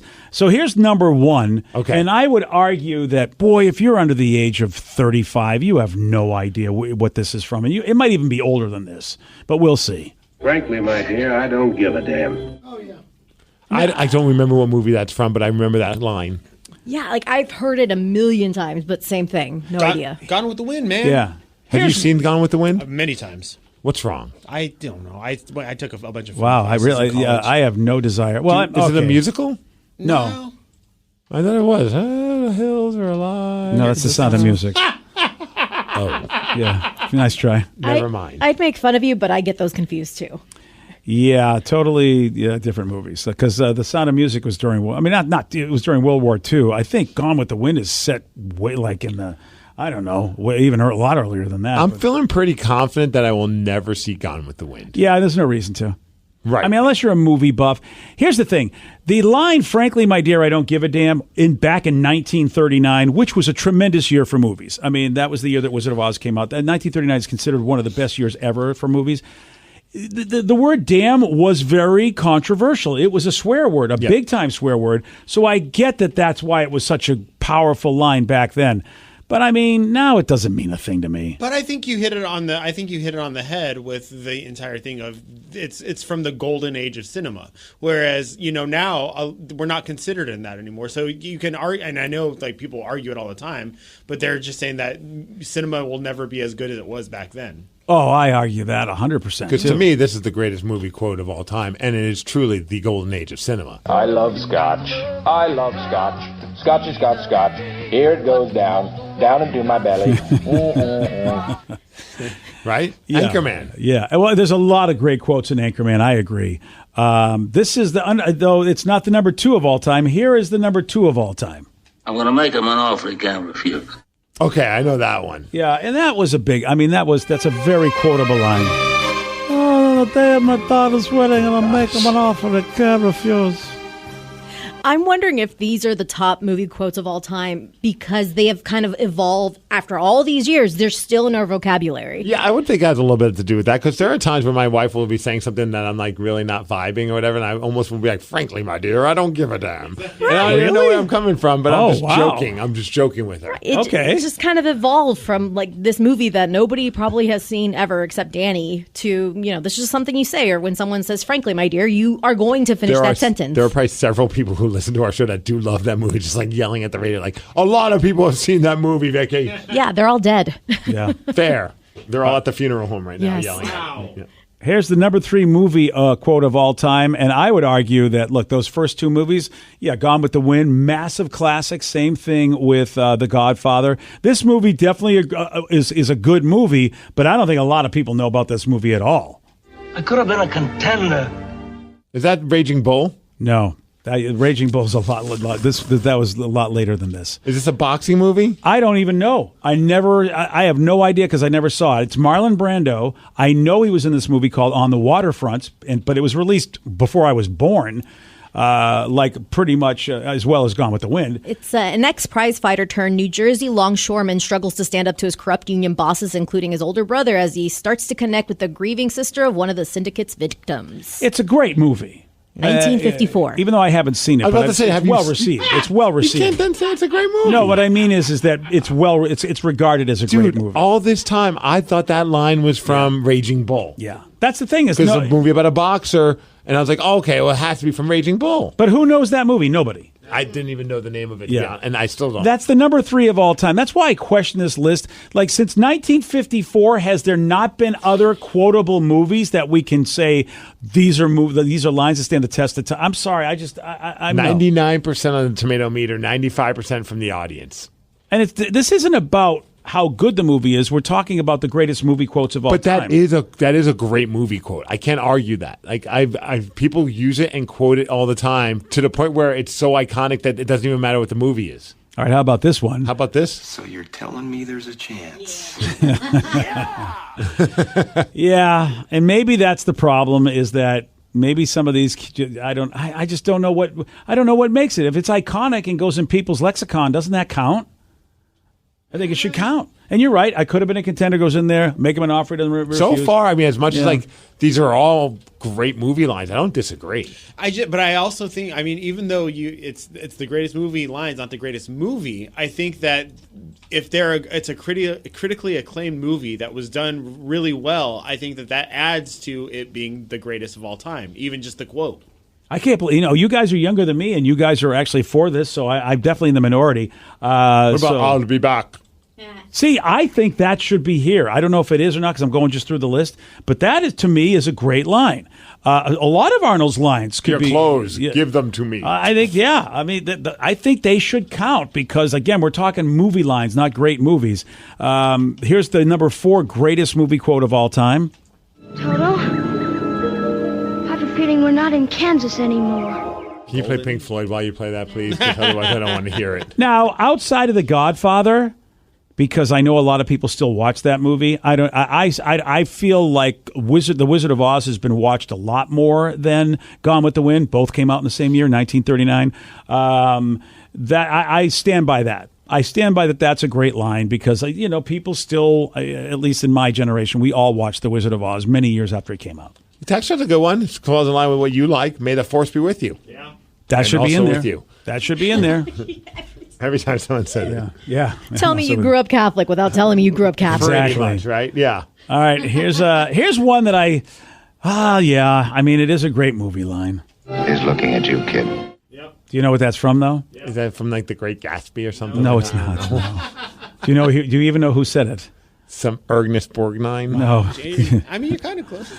He's not close at all. J.C. Keller. No, it's Humphrey Bogart. That guy. Yeah. And you know what's funny is I've heard all the impressions done of these people. They don't sound like the impressions. Yeah, they're doing a terrible impression of themselves. They really are. It's like Harris, look at you, kid. I mean, he had such a bigger lisp in all the impressions. And obviously the Godfather's blah, blah, blah, as opposed to what he really sounded. What about Say Hello to My Little Friend? That's being texted in a lot. I think that counts. That's a big one. Someone texted this. Yeah, I mean, for Star Trek fans, yes. It's just a name, though. It's not really a line. It's a line. I mean, he's yelling his. I mean, I feel like that's part of it. Yeah. You know, but yeah, I can't, you're right. I really can't argue it, but I feel like a lot of people will be like, especially if you're talking about young millennials and Zoomers, do they even know what the hell we're talking about? That would be interesting to put together a new list that is just catered towards like the millennials and younger. Like, what are the iconic lines? And there you can tell because of all the. There's been so many quotable line movies, especially anything like that Catch Me Outside or something like that. Oh, Catch Me Outside, yeah. Like Will Ferrell movies, right? You know, lots so of many Will Ferrell quotable movies. things. Yeah. Did we become? I think I hear. Did we just become best friends all the time? Yeah. That's from at that same time though. That's from a meme. Like I feel like that's why it's so popular is because it's been memeified. I feel like Step Brothers, right? Yes. Yeah. Yes. I feel like Austin Powers movies definitely have some quotable lines in it. Yeah, baby. Yeah. Do I make you horny, baby? Exactly. We all know that. Do I make you randy? Yeah, baby. How is that? I mean, look, that is a quotable, a very quotable line from those movies. It doesn't matter what the list is. I do. You hate will it. bitch about the list. I do. It could be just like a list of like the most handsome parts of BJ Shea's body. And that you would list, be that's a short list. as it were. Fine. Top. We haven't got to one yet, but you know. Wow. Okay. The top arguments BJ's ever made, and he would You argue still about argue the about arguments. those. Like it doesn't matter. Whatever list we put That's out there. what lists are when you think about it. Agreed. Yeah. That's but what you lists get like are. angry. I surely do.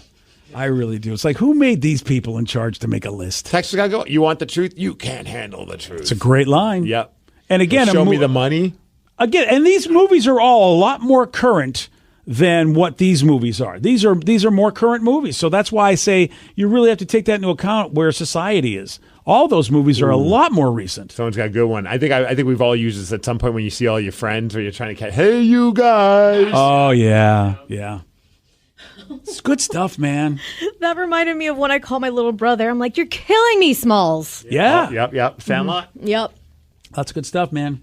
All right, well, we'll argue this forever. That's what we do. You'll argue this forever.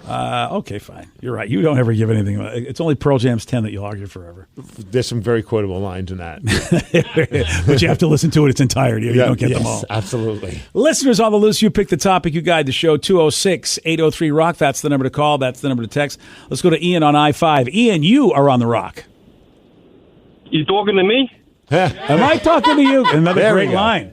Another great line. All right, so the reason I called is I wanted to know if Migs had seen that fire engine in South Hill. It's engine number 69. No. How do you not see that? How do you? It's right in your neighborhood. What part of Puyallup? There's a few fire engine places, though. You mean fire I saw department it fire at stations? I saw it at the Starbucks at it's like 152nd and Meridian. Oh, and I actually okay. sent you a picture of it on iTunes on Instagram. Oh, nice. I'll have to look for that. That's awesome. I need a shirt. Oh, thanks, Ian. Appreciate that. I'll have to swing by that fire engine place. Check it out. If anybody sees it at the fire engine place, yes, check it out. The fire engine place. Fire engine place has been called. You knew exactly what I was talking about. Yes, unfortunately, I know too many things that you're talking about, and I'm sad for that. Today's podcast was brought to you by Travis Gagne, bankruptcy attorney. He's here right now and has agreed to answer more of your questions about bankruptcy. Here's another question from a listener. I have a mountain of credit card bills and consumer debt. Can I still keep my house if I file bankruptcy? Yes, you almost always can keep your home and your house, your car in a bankruptcy. Depending on what type of bankruptcy you file, would depend on whether or not, for example, you can keep your vehicles if you have payments on them still. You can almost always keep your home if you're current on the payments on your home, even in full bankruptcy. In Chapter 13, you can also keep those items. If you're behind on your house, you could catch your house payments up in a Chapter 13, take off a second mortgage in a Chapter 13. So keeping your primary assets like a home and car is almost always possible in bankruptcy. Thanks, Travis. If you have more questions about bankruptcy, you can reach out to Travis anytime at choosetherightchapter.com. That's choosetherightchapter.com. And thanks for listening. Have you or someone you know been seriously injured on the job? Have you heard the horror stories of the L&I claim process? Like doctors speaking to employers about the injured worker without the injured worker present. Did you know L&I will pay your employer 50% of your wages if they find you a lighter duty position with the same company? Makes you wonder what those closed-door meetings are all about. If you want your rights protected, call Phillips Law Firm today. Call 1-800-JUSTICE or visit justiceforyou.com. Phillips Law Firm. Justice for you. Want a little more pleasure in your life? Make 2024 your year to experience more pleasure than you thought possible. Lovers has the best adult toys, lingerie, and accessories to explore alone or together. Let our associates guide you on your pleasure journey and save 20% on your purchase with Lovers Afterglow rewards. Just mention Love 20 at one of our 18 Western Washington locations. Offer valid with free Lovers Afterglow rewards membership until January 31st. Some exclusions apply. At Grainger, we're for the ones who specialize in saving the day and for the ones who've mastered the art of keeping business moving. We offer industrial-grade supplies for every industry with same-day pickup and next-day delivery on most orders, all backed by real people ready to help. So you can get the right answers and products right when you need them. Call, click Grainger.com, or just stop by. Grainger, for the ones who get it done.